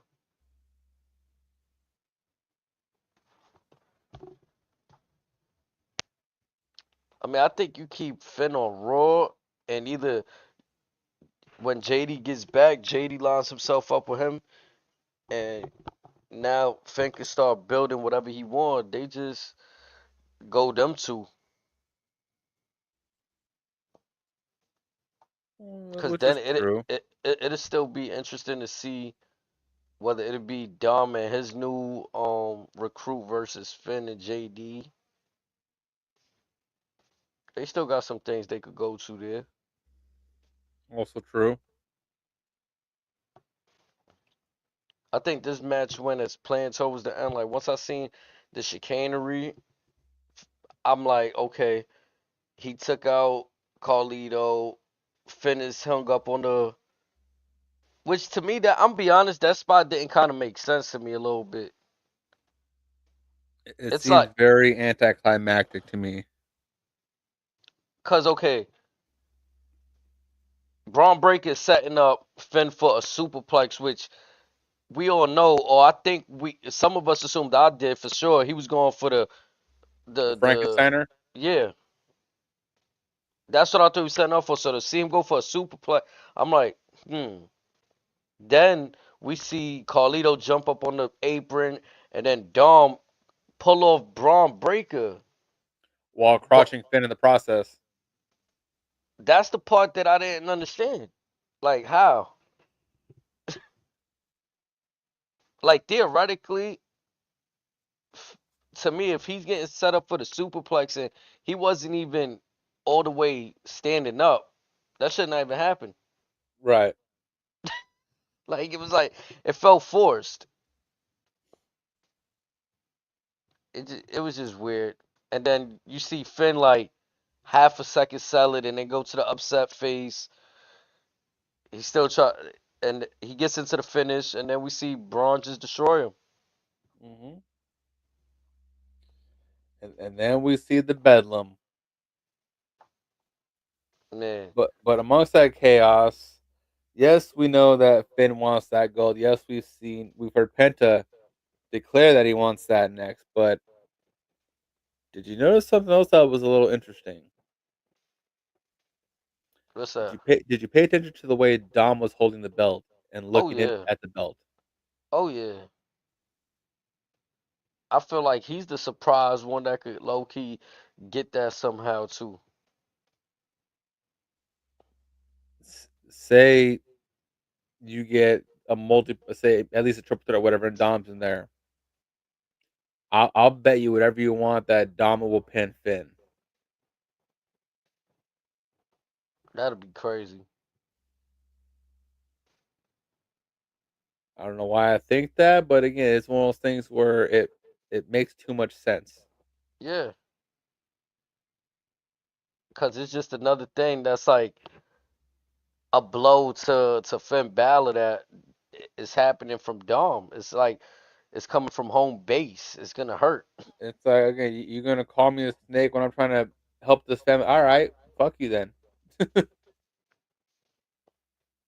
Oh, Eddie's looking down, so proud of him right now. I mean, you seen the shirt he had on. I know that's not a new shirt, but he Hmm. chose to go back to that one. That's very reminiscent of when Eddie was in the storyline with China and had the Yeah, IC belt. yeah, and like his choice of wardrobe is it's not by mistake. Like it seems like there's a little extra thought into why he's choosing to wear certain things.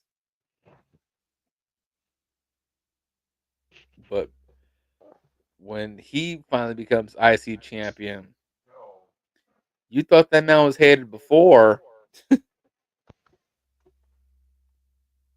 You think Dom would be hated as IC champion? Oh fuck yeah! Mm. Especially if he keeps this chicken shit route, whatever. Shit, this might be as entertaining as when Dolph Ziggler was with Vicky Guerrero when he was champion. Okay. This has that makings for me.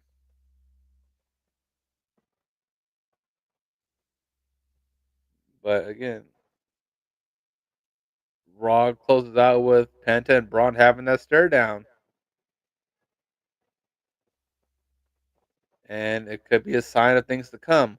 Could it be the Mania match? Could it be before after Mania? We shall see. Do it feel like to me? I feel like Braun Breaker needs to show a little bit more personality. I feel Uh, like well, he's like great be more animated or what? a little bit, yeah. Or I mean, like, all right, think of like I'm thinking of Braun Breaker. He's obviously not the size of Brock Lesnar was when he came in, but I think like Braun Breaker's supposed to be the representation of like the next best thing, next big thing, whatever the case may be. And outside of his move though, I feel like I want to see more. Like I don't know if he needs like a mouthpiece, somebody with him to represent him or something.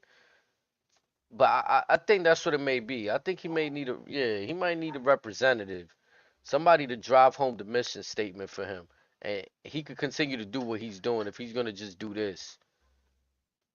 But when it's been a lot of times he get interviewed backstage or cuts a certain promo, he's kind of talking low, and it's not in a methodical way. It's So kind of you just, you want him to have his uncle's energy. oh yeah, oh yeah, he got to tap into that. And again, we've seen it a couple times before. But I see your point with that. But hmm. Now let's dive down the rabbit hole. Say we were to give him a mouthpiece, who would be the question? That's the tough part. Do we go a veteran route or do we go gives a young up and comer? Because I feel like we don't see enough young. Like to be honest, too, where's the managers and like I feel like Maxine Dupree, but they making her a wrestler now. Like we seen a few female managers, but like I truly don't see any managers. I feel like Paul Oh no, Heyman's no, the no. last. With something like Braun, you don't want to put just anybody there. So I That's what mean, yeah, like a couple names come to mind should they choose to come back to wrestling: Lacey Evans and Mandy Rose. no. Hear me out before you start shitting all over it. Because the reason why I said I picked those names right off the bat is because they have this level of gluttony and all that, and they would perfectly feed into that Steiner ego, so to speak. Like not so much like Scott with the freak zills, all that, but be very similar and help him be more in tune with that style of his genetic freakiness. Either that, or as much as I would love to see him with Heyman, I don't think that will work at this stage in his career. Maybe after he gets more gold under his belt, then yes, you can make the case for a Heyman, but you got to put him at a dime. Mm. You got to help him. I'm not gonna lie. You know who I would like to see, but it gotta be fully in character. Bully Ray, like a bully, like somebody that could be believably tough. Like let's say somebody come try. I think it's even too soon for that, to be honest. Yeah, 'cause I feel like you need to pair him with somebody that could also probably get physical, maybe, and just shoot somebody off if they had to. Like, now you can't get close to the champion. Get out of here. And I feel like Bully Ray could still do that right now. If she wasn't a wrestler, I could make a hell of a case for Charlotte. Another one I could probably make a case for would be, since we're going to that old school mentality, maybe a Paul Ellering or something on the lines of, let's see, what the hell is her name?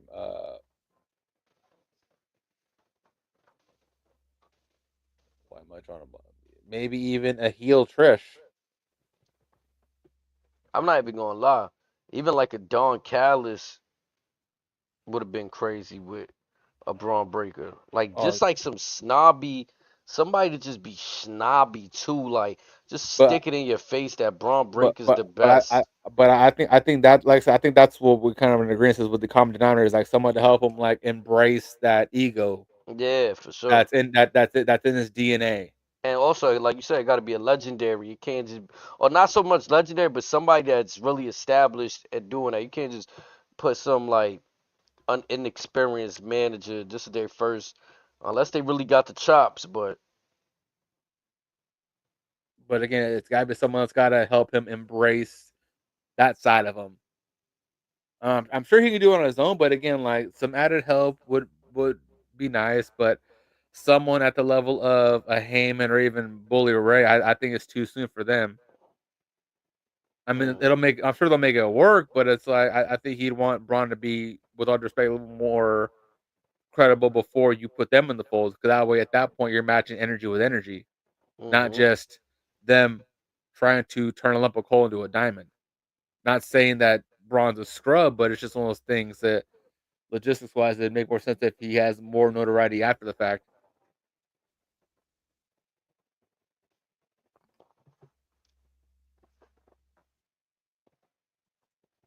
I don't know. Yeah, if it's Or how about this? And this is another legendary name that has ties to the Steiner family, Eric Bischoff.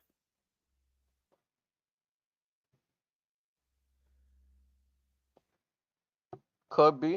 I mean, he still got some good work. He still be working. So He still got that snap in his voice.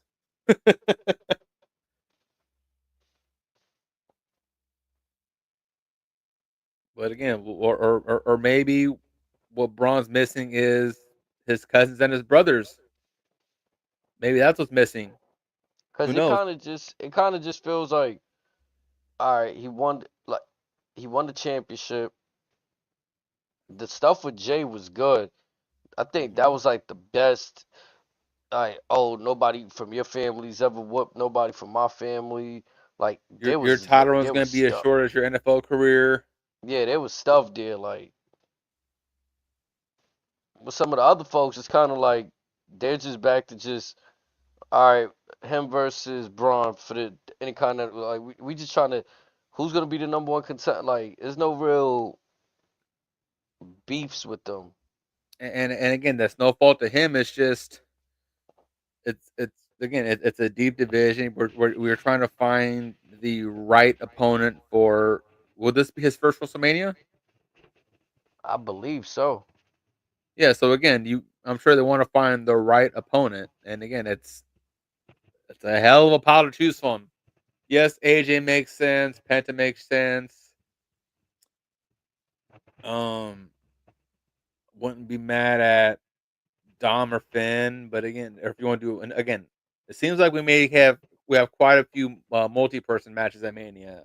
I feel, Yeah, and again, if this is one of them. Again, much like the U.S. picture, I feel like it's okay this time around finally because again, there's a lot of folks that we can see dethroning that dog. It's gonna be interesting.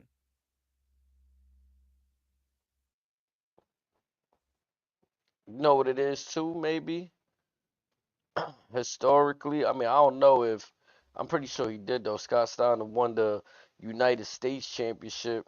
Like maybe Braun will be good with the United States Championship. Like switch it up. Like I know, um, cosmetic and aesthetics ain't like always necessary, but maybe switching things up, he could probably bring up the value. I mean, cause I'm be honest, Gunther set a standard with the IC belt, the 666. So it's really like, bro, like I don't know, it's hard to touch that right now. Which is true, and again, that's again no fault to Braun. So Scott Steiner was a two-time WCW United States Heavyweight Champion. Yeah, so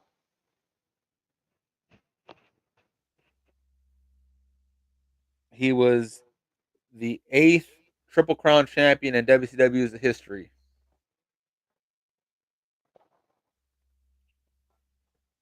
he could go capture the same belt that his family captured after like you already got one that they didn't have, the IC. Okay.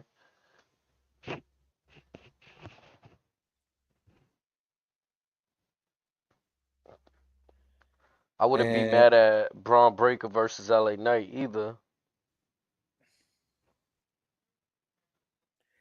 and again, especially on SmackDown, I wouldn't be mad if him and Mello running it back.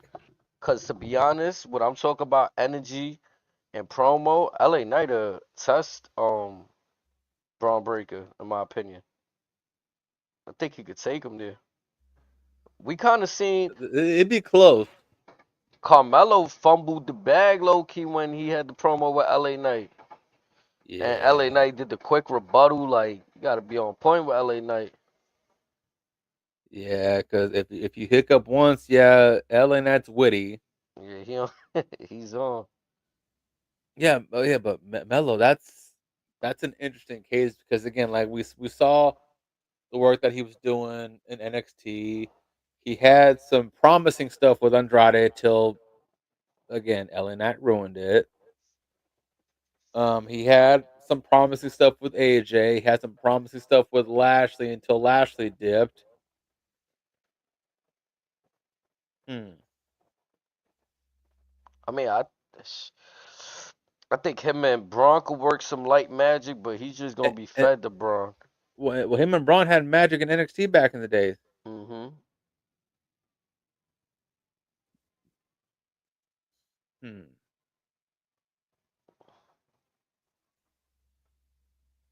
Yeah. Again, Like I'm to me, it's a lot going on Raw for me to like. I hate to say it, it's hard. Like everything overshines what Braun Breaker doing. Like even the Finn and Dom story. Like I'm not looking at the fact that Braun Breaker just defended his title. I'm looking at, oh wow, there's even more stuff between Finn and Dom. Finn is pissed with Dom. and it doesn't help that we just forgot about him and AJ. We forgot about him and AJ, and again, instead of celebrating his another defense, like he should be coming out cutting a promo how, yeah, look how I defended my championship against the former Universal champ. No, he got to go right into Penta. Honestly, I wouldn't even been mad if we had something on the lines of Braun Breaker versus Logan Paul. You feel me? Like, yeah, this is what That I'm saying. that could have been something because again, It, you talk about someone who's nice on the mic. Let's pay some respect to Logan Paul. He can go with the best of them. and that's why I like what they did with Sheamus and the likes of an AJ Styles, Finn Balor. When you bring Hmm. those cats into the IC picture, because they've held the heavyweight gold.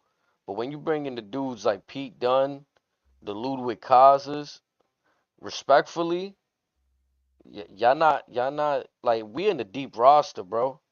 And those guys can only get Braun so far.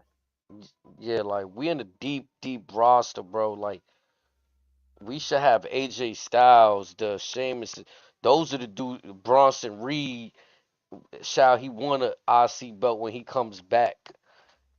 Those are the dudes that we got in that division right now. The Pete Duns and all the So now like, y'all gotta earn that again. let me ask you this question: whether it be Raw, SmackDown, or NXT, where do you see Ilya Dragunov falling?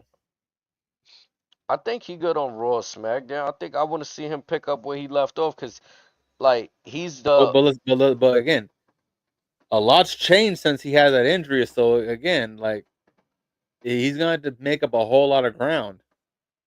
hmm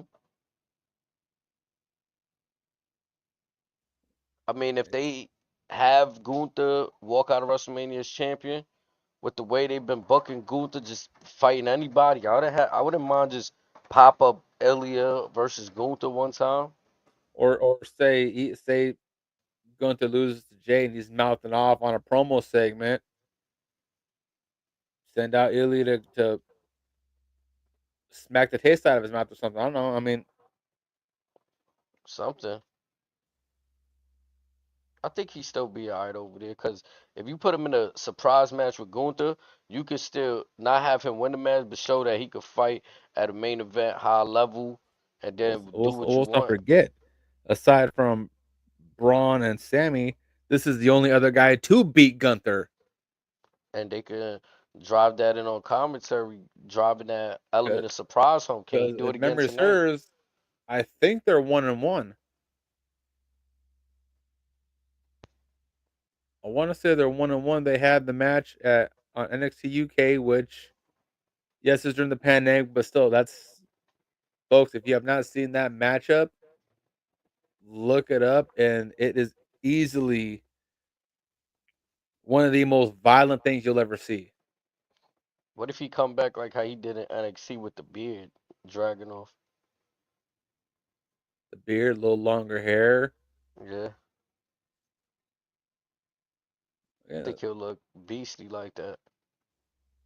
And again, yes, he may look like a small man compared to Gunther, but he's got some size on him. And pound for pound, similar to Cesaro, he's about as strong as the biggest ox on the roster. He moved though, the way he moved around the ring though, sometimes he make up for it. Hmm.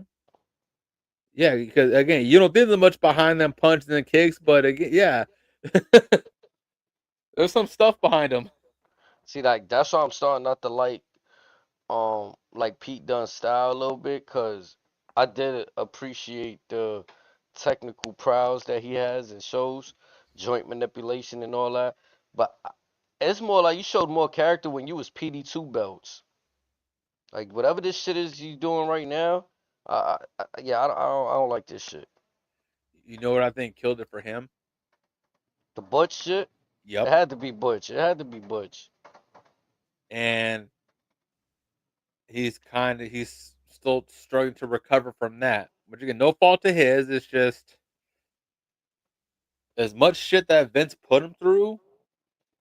He's trying his ass off, and again, I don't want to put it this way, but it seems like he's kind of like fed up with it. To where if he chose to jump ship or whatever, I wouldn't blame him. And then they do this shit where every time that the other dude is healthy, they want to put them as a tag team together. And Him and speaking of that, where's Tyler Tyler Bate. Bate? Is he still hurt? Man, Because if you're gonna just dump Pete Dunne in a tag team, just put him back with his partner and just problem solved. Have him go on SmackDown and just that gives them another loaded tag team. I wouldn't mind seeing the Profits versus British Strong Style. Fuck, take my money now. You have them after USO. I'll fly to that damn venue and watch that match.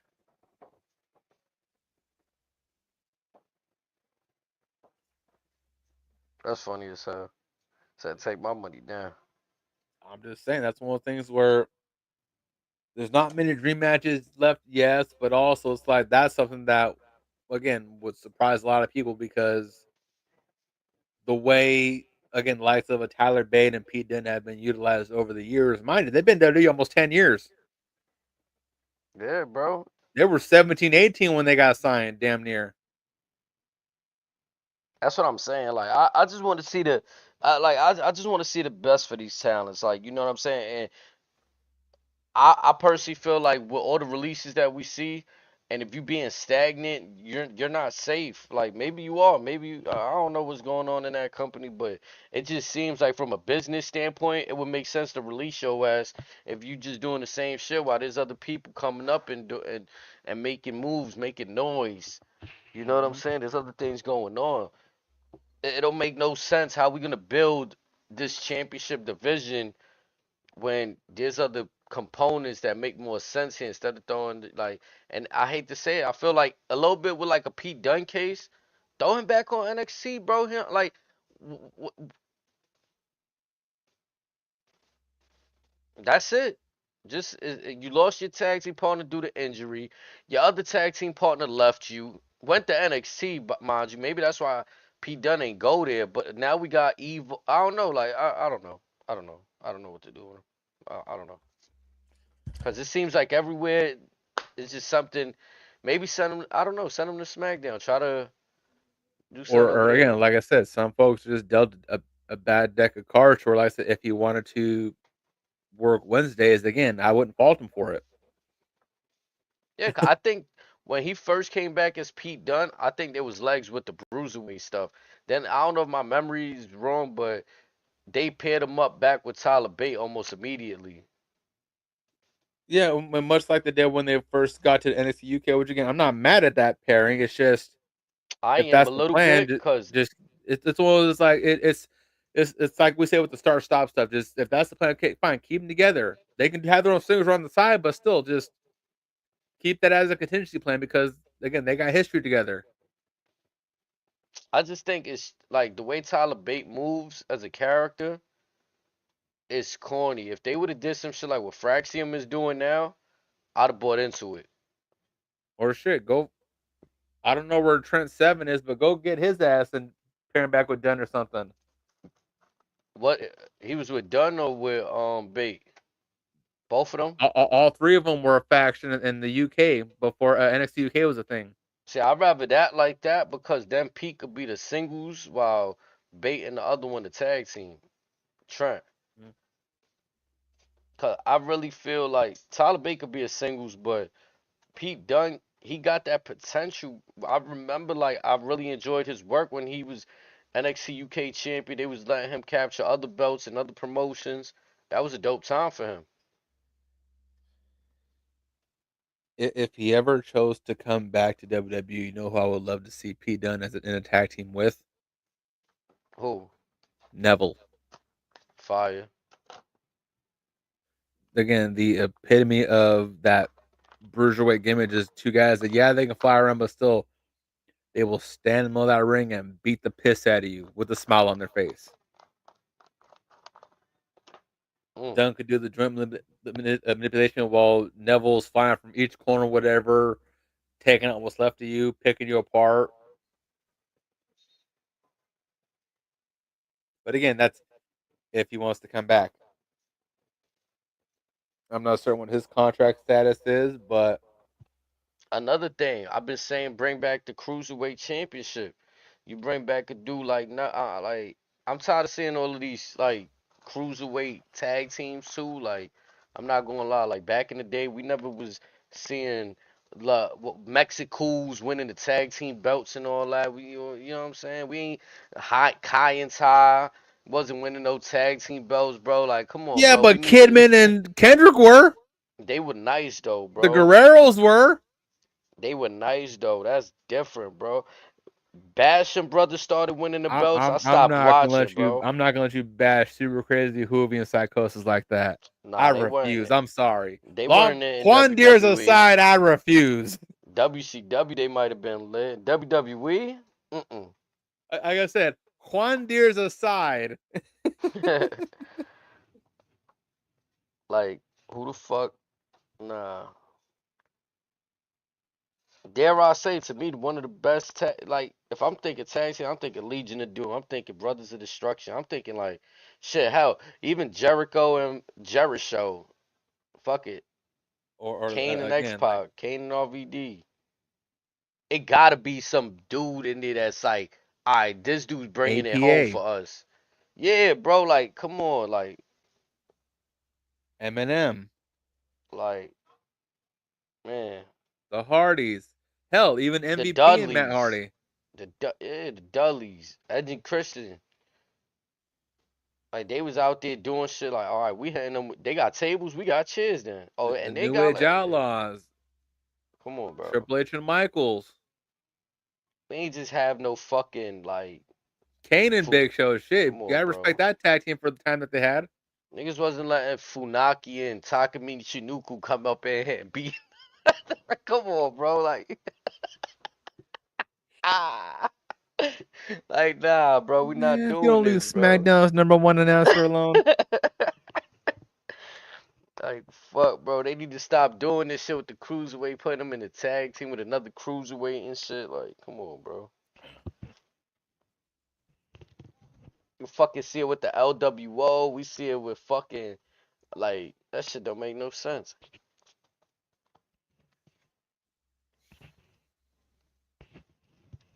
I would have even tried to get Hernandez if I was WWE just to try to throw some size in there. Like, Supermax.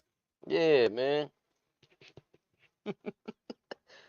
Shit, can he even walk these days? Can we borrow Santana? Like, Bro, I'm telling you, the mm-mm. WWE universe is not ready for Mike Santana. Like, come on, dog. They're not ready for that dog to be unleashed, whether it's NXT or the main roster. When he finally makes that crossover, it's gonna be special. That shit sure is though, for sure. And it's only right. Again, you got guys like him, Eddie Edwards. Fuck, get Eric Young back over here. Talk about it. I think he's still wrestling for TNA.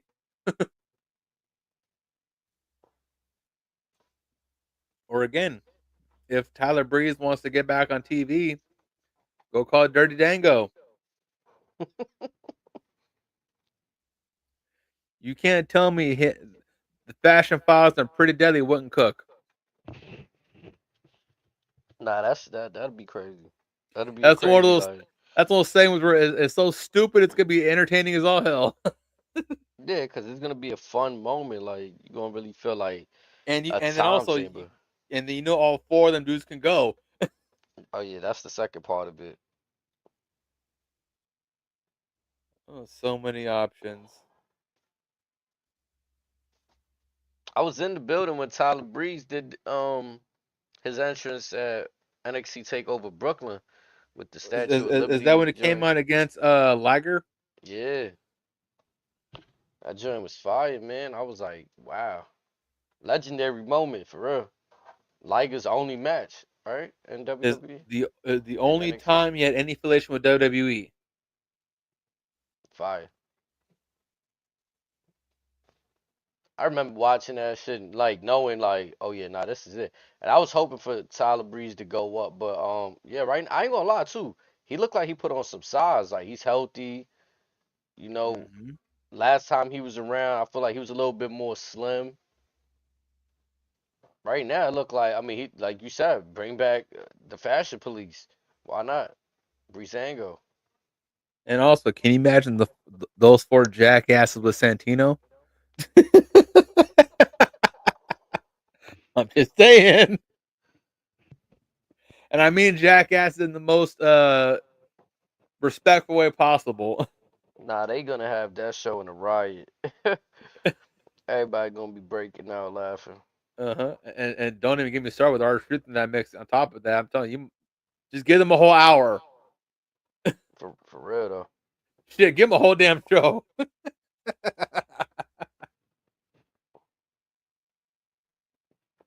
But yeah, that was the Raw. Let's talk a little bit about the SmackDown before we get out of here, because there was some things, some noteworthy stuff that came out of that SmackDown out of Spain. Let them Um, know. yeah, shout out to my trip out to Spain. We got to see it that day. We didn't get to talk about it, but for the next few weeks, SmackDowns is going to be overseas. So book y'all tickets if y'all want to see that nice and early. You know what I'm saying? No small. Get I'm them gonna tell you the truth, frequent flyer bro. miles going. Bro, I ain't gonna lie. I'm glad, bro, that I was able to make that trip because I was seeing a lot of things online as soon as it was happening. I'm like, oh, nah, yeah, they on. I used to think like the spoilers was like, a little delayed. Nah, now I see why. I see It is. why. It is minute to minute. Oh yeah, and it felt fun watching it at the current time. But they was in Spain. Um, shit, what's the highlight that you want to talk about? I know we had Cody appearing on Miz TV. They had Charlotte taking on B-Fab, Randy Orton versus Carmelo Hayes. We talked about the Street Profits earlier. Let me pull up some of my notes from that. But definitely, what I find interesting is that no matter how much we question someone's abilities, Randy Orton can get a match at a damn broomstick. Yeah, I already knew they was gonna be good. So what happened was LA Knight kicked off the show. Jimmy Uso came out, said he was desperate to get on WrestleMania, looking for a challenge for the US title. Solo Sikoa, Jacob Fatu, and Tama Tonga came out. And I think that's when Braun Strowman ended up showing up. They made it a six-man match on the spot. Hmm. Um, I still don't know. This is again, I told you last week right here. Like, I like what I see here. Like, it's good to see this level of fucking athleticism in the ring. Braun Strowman, 6'8" beast, monster among men. Jacob Fatu, the Samoan werewolf, sharing the same ring. Tree. What I don't understand is where they trying to like. I don't know why I feel like they're slow stroking the solo and Jacob stuff. Like, Yeah, I mean, I'm hopeful that we get a page uncovered this Friday. Since I'm assuming Jacob, Solo, Tama, Roman will all be in the same building together, along with Jim, maybe Jay, since Gunther's been popping up to go pull up on Jim. hmm And can you imagine that scene when you have Jimmy, Jay, and Roman in the same building, in the same room together? How long has that been? it's been a while. That's the moment I'm waiting for because I feel like part of me feels like we gonna get the solo Jacob stuff, but I feel like it's gonna be in a weird way. Now I don't know what weird is to me yet, but I feel like it might be another one of those rushed scenarios, like where y'all kind of slowed it down, and at the last second y'all gonna try to speed it up on us. Yeah. And then that might get lost in the shuffle, unfortunately, especially if it's going to be building up to Mania. Yeah, so that's the part that I'm kind of like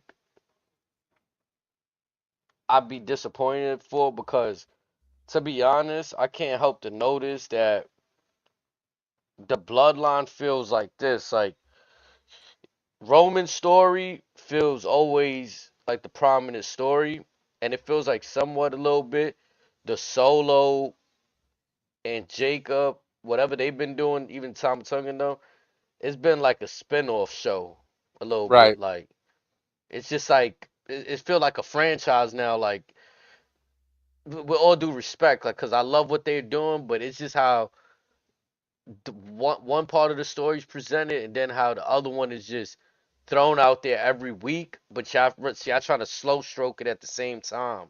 And also, personally, I feel like the newer bloodline or the 2.0 bloodline, whatever you're going to call them, I'm going to be honest, they're struggling without Tongaloa. A little bit. It look a little like it doesn't look put together well. I'm gonna say this, and especially with no decisive leader. Like at least when Solo was leading the charge, it kind of felt like okay, he got a team behind him. There's no like Solo's letting Jacob run the plays. Jacob really just he cut his promos well, but Tamatonga just sitting there kind of like, to be Yeah. honest, like he hasn't been cutting no promos like he was initially before. Like I don't know what that's been about, The but last time he cut one was what? Saturday Night's main event, give or take. shit, Maybe longer than that that. that's crazy because that was what last year, No, right? it was a couple months ago. Okay, Maybe a month and a half ago, but it's definitely been a minute. okay, okay. Yeah, it's like I'll be expecting him to say something when Solo's around, and they don't give him the opportunity to speak. I don't know if he chooses not to speak, if he's a fucking like he hits the mute button on himself on purpose, or I don't know. No more. Yeah, yeah, yeah, yeah, yeah, yeah, yeah, yeah, yeah, yeah, yeah. Now that part, I'm 50-50 on that because as a heel, you don't want to have the crowd doing things that's like cheering you on or whatever, and like But again, much like with Jacob, it's like, did they make the mistake by starting the fast track to becoming a babyface? um If you notice, okay, let's go to the Jacob example for a second. In the last like 4 or 5 weeks, they've pumped out. He's getting damn near a new shirt design every week. yeah, The rule of thumb is heels don't get merch, only baby faces. yep. And Jacob stuff is selling. I mean, isn't even if they got to make a decisive move with Jacob to make him heal, where it's like you just did something unforgiving, and I hate to say it's kind of like the Bronson Reed stuff, right? What he did to Seth Rollins was supposed to it wasn't supposed to get him over the way it did. It was Right? supposed to get him booze, heat. Oh my God, we just took out Seth Rollins, one of the top baby faces. No, the crowd was chanting one more time. Yeah. Bloodthirsty fans. So with that nature, it's like, do you feed into that or do you do the gut wrenching and you got to do something like Jacob had to keep continuing to take out people that was beloved, the Jimmys, the Jays, the San, all the beloved people. They But started again, having but him do say, cool shit. okay, so again, let's go down this road real quick. Say Jacob abruptly just snuffs Jimmy. Do we really want to shotgun Jacob versus Roman right now? Nah, but they already, you see, this is where they, again, what you said, Russian things, they kind of, Jacob's momentum had them share the same ring too soon, I felt like. They should have not shared the ring as soon as they did, I felt like, in my opinion. And if Which is they fair. was, But again, like sharing the ring is one thing, but aside from the Rumble, they haven't even laid a finger on each other. Which I'm surprised they've kind of held back and restrained themselves for that. mm-hmm. So I do tip my hat to that part, but it's like, I mean, some of us kind of anticipated this, but I don't think WWE quite understood how popular Jacob was going to get rather quickly, and I think they drastically underestimated that. Yep, I think And, so as well. and again, that's not a bad thing. It's just one of those things where again, like they thought it would have plateaued somewhere, and then like he flew right through that glass ceiling quicker than you can say. Yeah, what I mean. Yeah, I mean, they did some free bird, non-free bird shit. They had him win the tag team championship and just hand it off because Solo wanted him to. Yeah, and that was a little weird. It's like they do shit in this storyline with the family where it's like you could just at the snap of a finger, I tell you to do something, you're gonna do it. But then whenever you feel like you're tired of it, then you snap and make these changes. Like, And again, even that part in which Solo had Jacob give the belt to Tongaloa, I think that's where the first fuck up was in making Jacob a babyface because you took something from him already. and it kind of showed. Like, I think back then we looked at we was looking at things like, was he really happy giving that belt? I remember us talking about we was paying attention to all of their gestures Yeah, at especially that. his body language, and it's Yeah. like, mm, So it's like one could say he wasn't comfortable, he was, whatever, whatever, but we were looking at those kind of things, and again, they should have acted on it sooner. I feel like Solo continuing to have the match with Roman, not acknowledging the loss, Jacob looking for Solo backstage, finding him, not doing nothing was crazy to me. I'll be honest, that part was crazy to me. it was definitely wild. Like, and Solo's just sitting there like, yeah, I'm here. What happened? Like, and that Like, part like, was even like everything's all crazier. gravy. Yeah, like, and again, I'm giving it the benefit of the doubt. I went on to say that I I'm think not. Solo got a plan. I think he's been acting too cool. Now, I hope that plan involves something larger. If it's just nothing more than him being a cock off, then yeah, I'm gonna be kind of disappointed. Yeah, and and again, is Solo trying to get back with Roman? Is he in cahoots with The Rock? Like, what's going on? Yeah, I feel That's like another thing Solo where I, been I too feel we, cool. we need answers for. Yep. They did that 6-man match. LA Knight, Strowman, and Jimmy defeats Sokoa, Fatu, and Tunga. Again, there's another thing. They just been eating losses too. So yes, Jacob been looking strong, but on the win-loss column, I know a lot of people say like losses, wins, it really doesn't matter. With some in some cases it don't. But y'all look like a bunch of losers again when we talk about I'll presentation. say it may not matter in the eyes of the powers that be, but it definitely hurts the ego. Yeah, like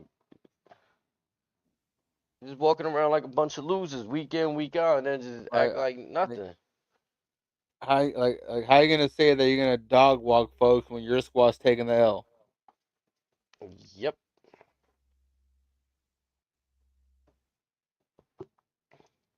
And then again, we're past the part of we know he could go, so we're not questioning that.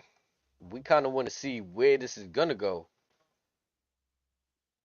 And whether that's him having to follow with Solo, whether that's him making a move for the U.S. belt or something, anything. Just want to see something. Yeah, but yeah, their presentation without Tongalo is kind of like he kind of made up for it too. Like I could appreciate his little trolling he was doing. And also, especially now more than ever, maybe I'm in the minority of this, but I think folks want to see essentially the rematch between the Prophets and the Gorillas, I'm with it. whether that involves Hikuleo or not. I think folks want to see that rematch because that's kind of the only thing that we haven't necessarily seen yet. We've seen everyone else kind of go back and forth with each other, except that matchup. I think we saw that matchup once, maybe once.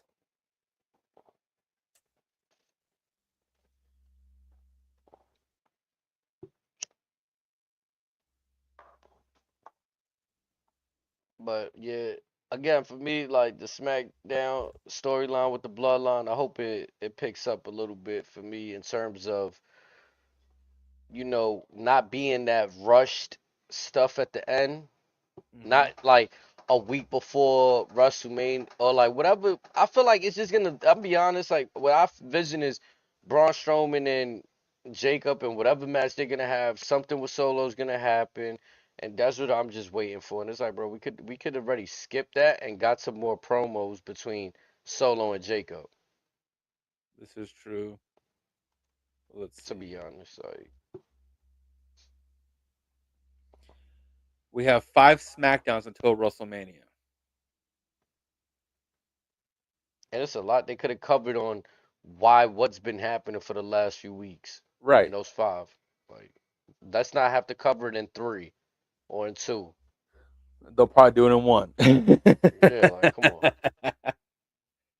And again, I'm sure it'll be fine in the long run, but still, it's like you could have made your jobs a hell of a lot easier.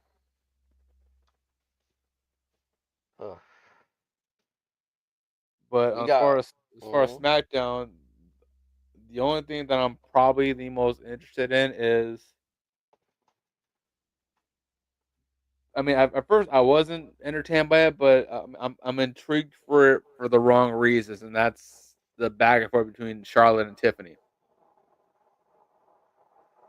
And the reasons why I'm intrigued with it for the wrong reasons is, um, did you happen to catch our buddy Stevie Richards' take on Tiffany Stratton?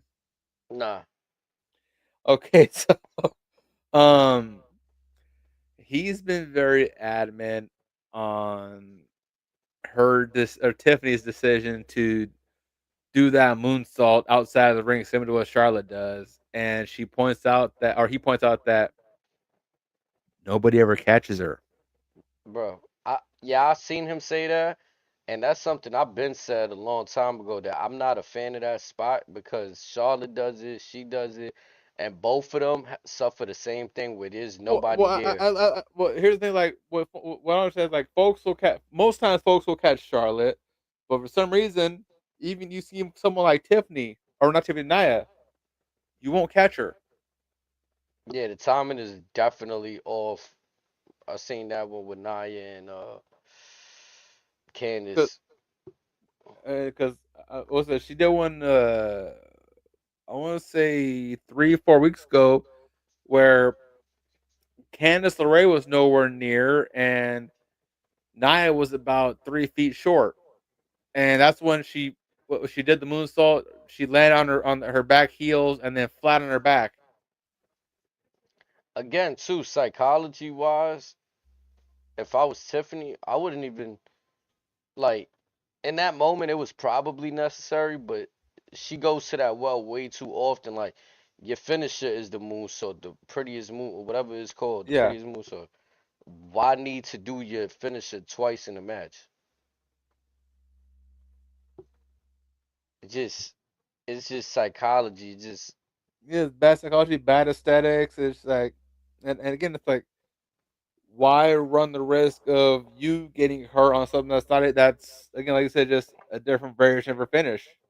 yeah, I hate to say it, it's a cheap pop spot because And in Stevie's case, especially when no one's going to catch you, yeah, so you're now asking to get hurt. it serves way better at a WrestleMania versus Charlotte, and the folks haven't seen it for a while. Rather than you go to it every week, so by the time you and Charlotte exchange it, it's not gonna be special at Mania. Y'all both gonna do it. Now, who's going to catch who is the other question. Or are you going to just fall on your ass again? Now, what I did find interesting was she aimed for us. I guess I don't know if she climbed on top of the Toronto or whatever, but she did attempt a swanton onto Charlotte. Security caught her, but again, Charlotte was nowhere Yeah, near the impact. yeah, I seen that. I seen that. I mean, again, like, look, I mean, maybe that was on Charlotte. Maybe that was on on Tiffany. Maybe that was just a poorly spot, a poorly planned spot right there. Maybe they thought it would be cool, but that's such a short time to really get that. Have And this, Charlotte walking up the ramp with the security, like that's time, and you gotta hit that. Such a yeah, short window right there. and I'm surprised that you don't have like folks like Road Dog or someone or even Heyman saying, like you said, let's just say that for the money shot. Yeah, We don't need you getting hurt this close to Mania. it's just you know what it is for me to be honest. When I say less is more, we're seeing so much crazy shit in so many segments. Like, how many pull aparts do we see a week? That what makes this one special? That okay, now you got to jump off the Titantron. You got to do something that's what's killing it. It's like, Why is Seth and Punk? Why do they got to go damn near to the parking lot just for a pull apart?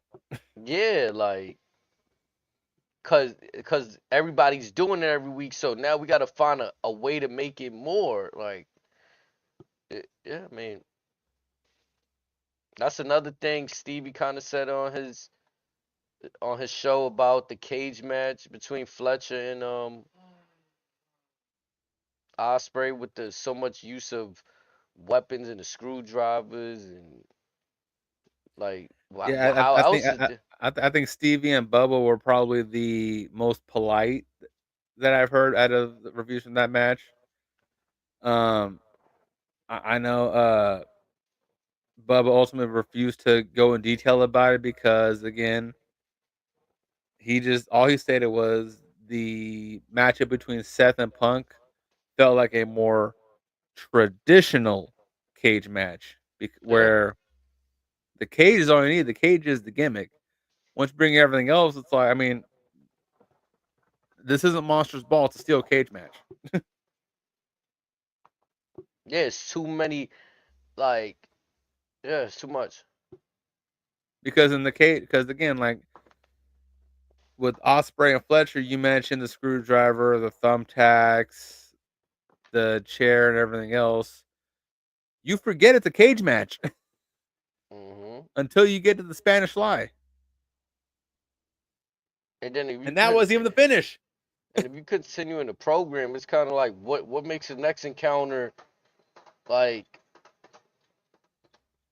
so yeah, them going to the well with Charlotte and Tiffy and having everybody else do it every week, I think it kind of dilutes it a little bit.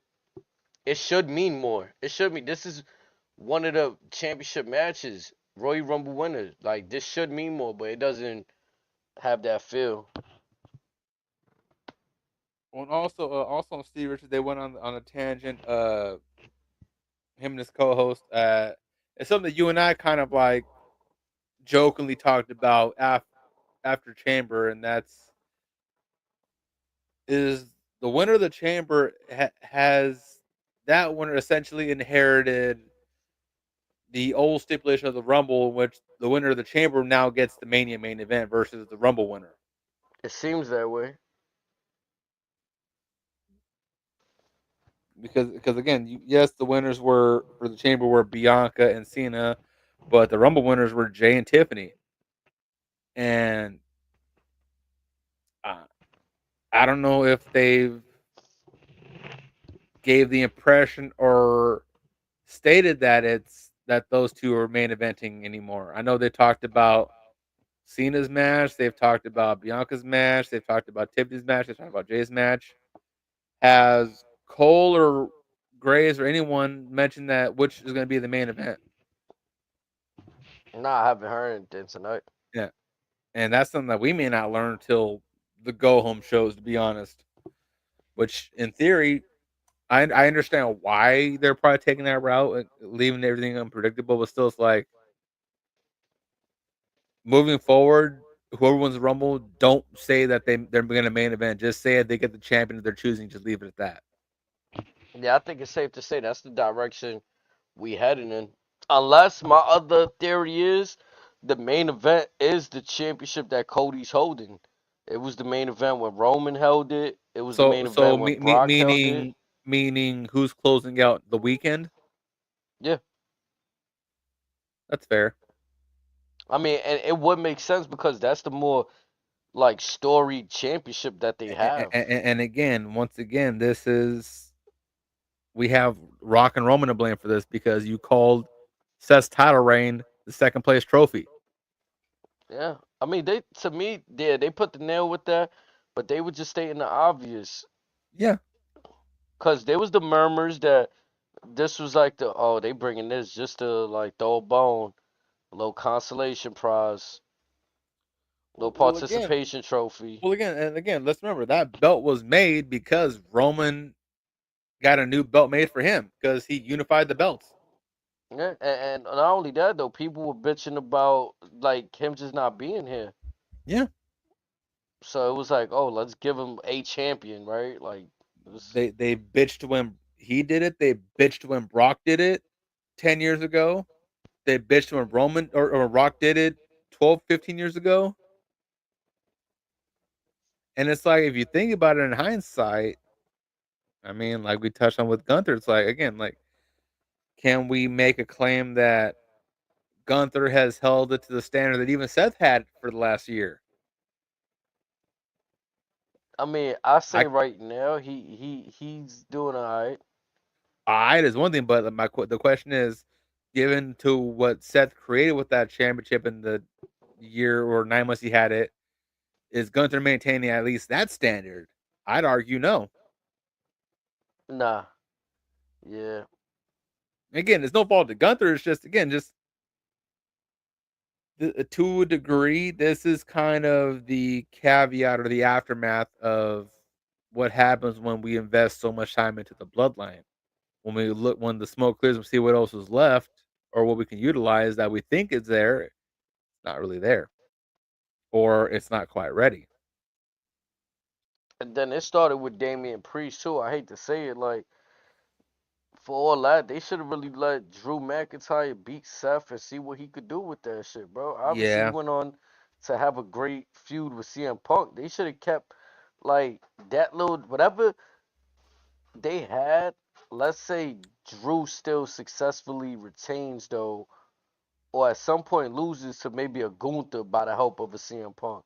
Like we could have still got the Gunther shit, but I think the Damian Priest shit also could you what like imagine how much of a big deal it would have been at say one of these European shows if the main event is Drew McIntyre and Gunther wins that one?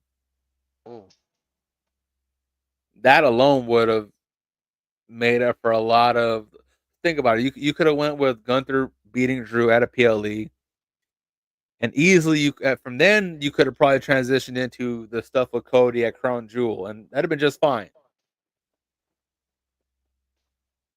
But what we ended up getting, it's like I said, it's all right, it's fine.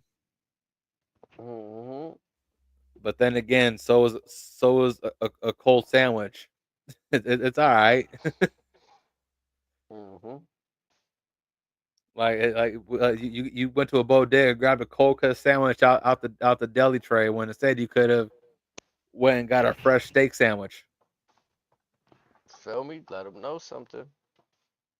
And again, it's no knock on Gunther. It's just the circumstances that lie. Like, okay, so for example, the work that Rhea Ripley and Liv Morgan, how I even throw Becky in that little conversation, the work they did to elevate that championship that looks the same way that the one Gunther got, it doesn't have that same feel of the one that Gunther got.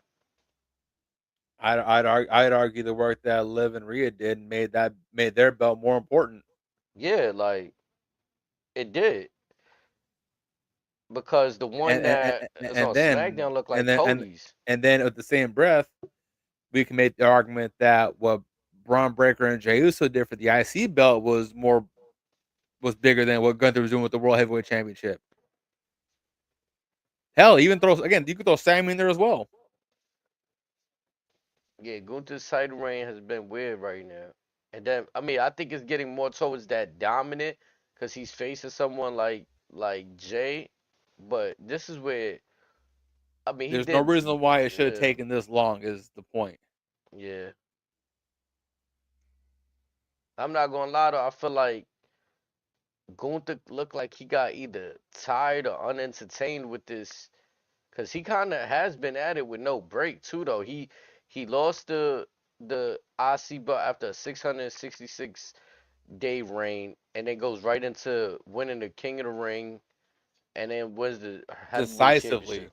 Yeah, like maybe few days and weeks and months in between the rest, but never really like a whole. He ain't really have to take an injury off. No. 8 months. It'd be a few weeks, maybe, if that, a week here. When again, you could have easily given Drew the belt for a few months, and then you could have had something with him and Gunther, and then Gunther wins that one, and then you could have easily have mixed in the Punk and Drew stuff, and it'd have been just fine. Yep. Now instead of the trilogy, you could have got a one and done, which again would have been just fine. Or you could have mixed in the three matches closer together, which again I'm sure they would have figured it out. But again, there were alternatives. Now again, it seems like I'm okay with giving people the chance to run with the belt and see what they could do with it, but it seems like when they've been doing that, there's been no real. It seems like they haven't had a plan in place when they do it. It's here's the belt, go figure it out. Yeah, like you see how they got Finn Balor fighting for the IC belt right now and stuff like Hmm. that. Like the fact that he was over, and it made sense though, cause he felt like Damian Priest costed him the heavyweight belt. But it's like after all that time, it kind of like this shit should have either like I don't know. It just felt like it didn't hit the same for it being a I long mean, term. honestly, I don't know why they didn't have Finn keep the persistence with Gunther because again, Priest is on SmackDown now. Priest ain't your problem no more. Hmm. So there's no reason for you to drift away from Gunther when again the person that was issued he's gone now. So again, go get your lick back.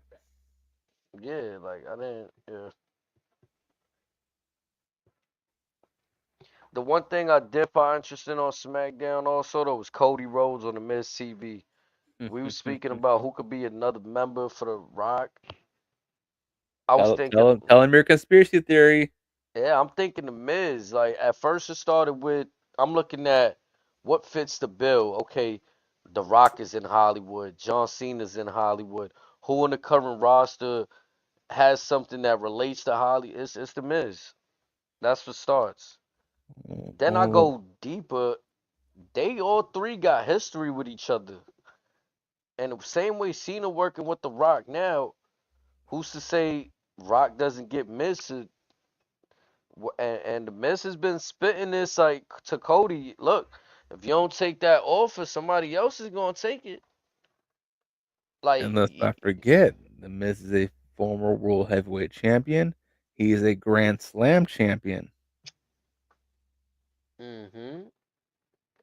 And I also feel like, is it a coincidence that they got the Miz next to Cody Rhodes all of a sudden? Like, just a few weeks ago, he was with the Wyatt Six and on Raw, carrying Cross. Now he's in the main of not I wouldn't say a main event moment, but he's with a main event player right now on SmackDown in a segment. Eh, Bear with me for a second. What if Cross is somehow connected with this as well? I mean, that'd be crazy. Because again, I he's don't got think so, but history it with would be not crazy. only all these individuals involved, but let's forget he's also got history with Roman Reigns. When he first came back during the pandemic, Mm-hmm. dropped that Sandow there, and it was never left there to be answered. This is Just true. maybe Cross might, for lack of a better term, be almost like not so much like Heyman and the Wiseman, but almost like a seer or like a spiritualistic entity, for lack of better terms.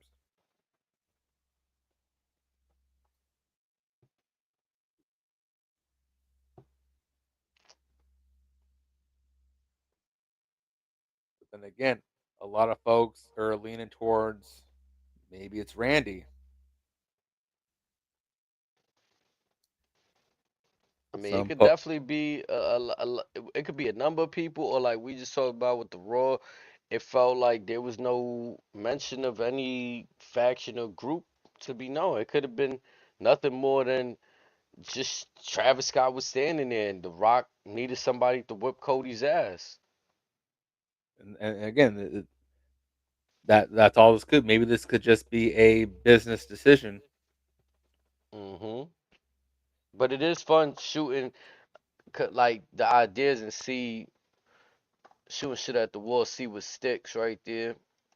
So speaking of that, with this, assuming this is only just business, let's say Cena is not successful at WrestleMania. Okay, what if The Rock turns on him on the spot? Does Cody make the save? Yeah, I don't think he does. on some fucking babyface shit. Hell yeah. But I But again, thought it, it is again similar to the Bianca and Jade stuff. Who's really on whose side? I thought it was interesting how Cody just straight out like laid out Miz with the crossroads. So again, I feel like that's another incentive to why the Miz may wanna call. Maybe he might want to cost him at Mania. Who knows? That's another thing to watch for. Could the Miz help screw over Cody?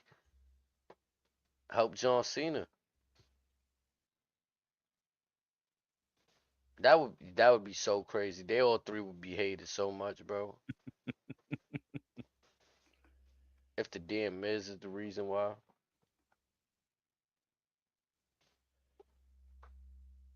That would solidify his Hall of Fame legacy, in my opinion.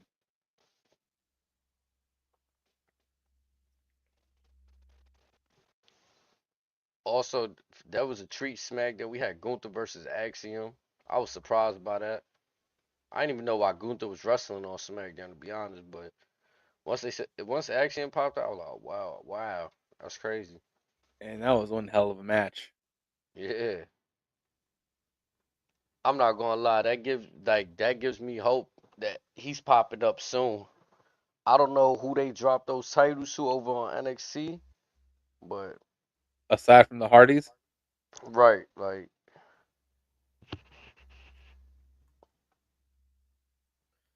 again, it's gonna be interesting to see where they go from here. But as far as we know, SmackDown is gonna have some incredible energy this Friday. yeah, it seems like they got a lot of key components to. They got Roman Reigns, CM Punk, Seth. They gonna be Potent- in. Where they Potentially gonna be Gunther at? pulling up again Where you said they gonna be at? Italy? in Bologna, Italy. Yeah, it's gonna be a crazy one. Jacob and Braun Strowman said they running it back or whatever Jacob said in that promo. So next week they're Oh gonna run it boy! back. We shall see though. I mean, things are heating up. Anybody still disappointed? I don't know what to tell them. This image right here, dope. I never thought it would be dope, but we And getting this, if memory serves, this was declared right after he said, "Who are you?" there.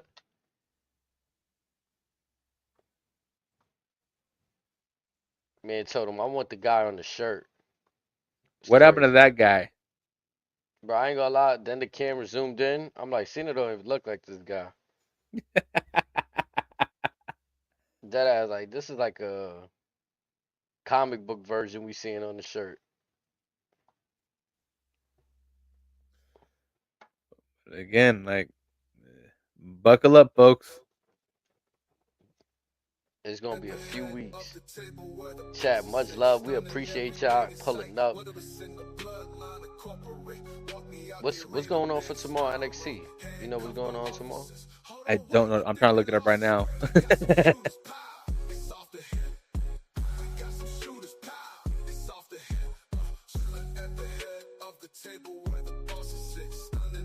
See, as I go to NXT's Twitter,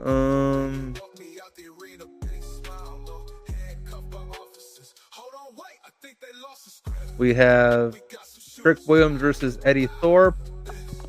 We're getting Sol Ruka versus Chelsea Green for the U.S. Championship. We're getting,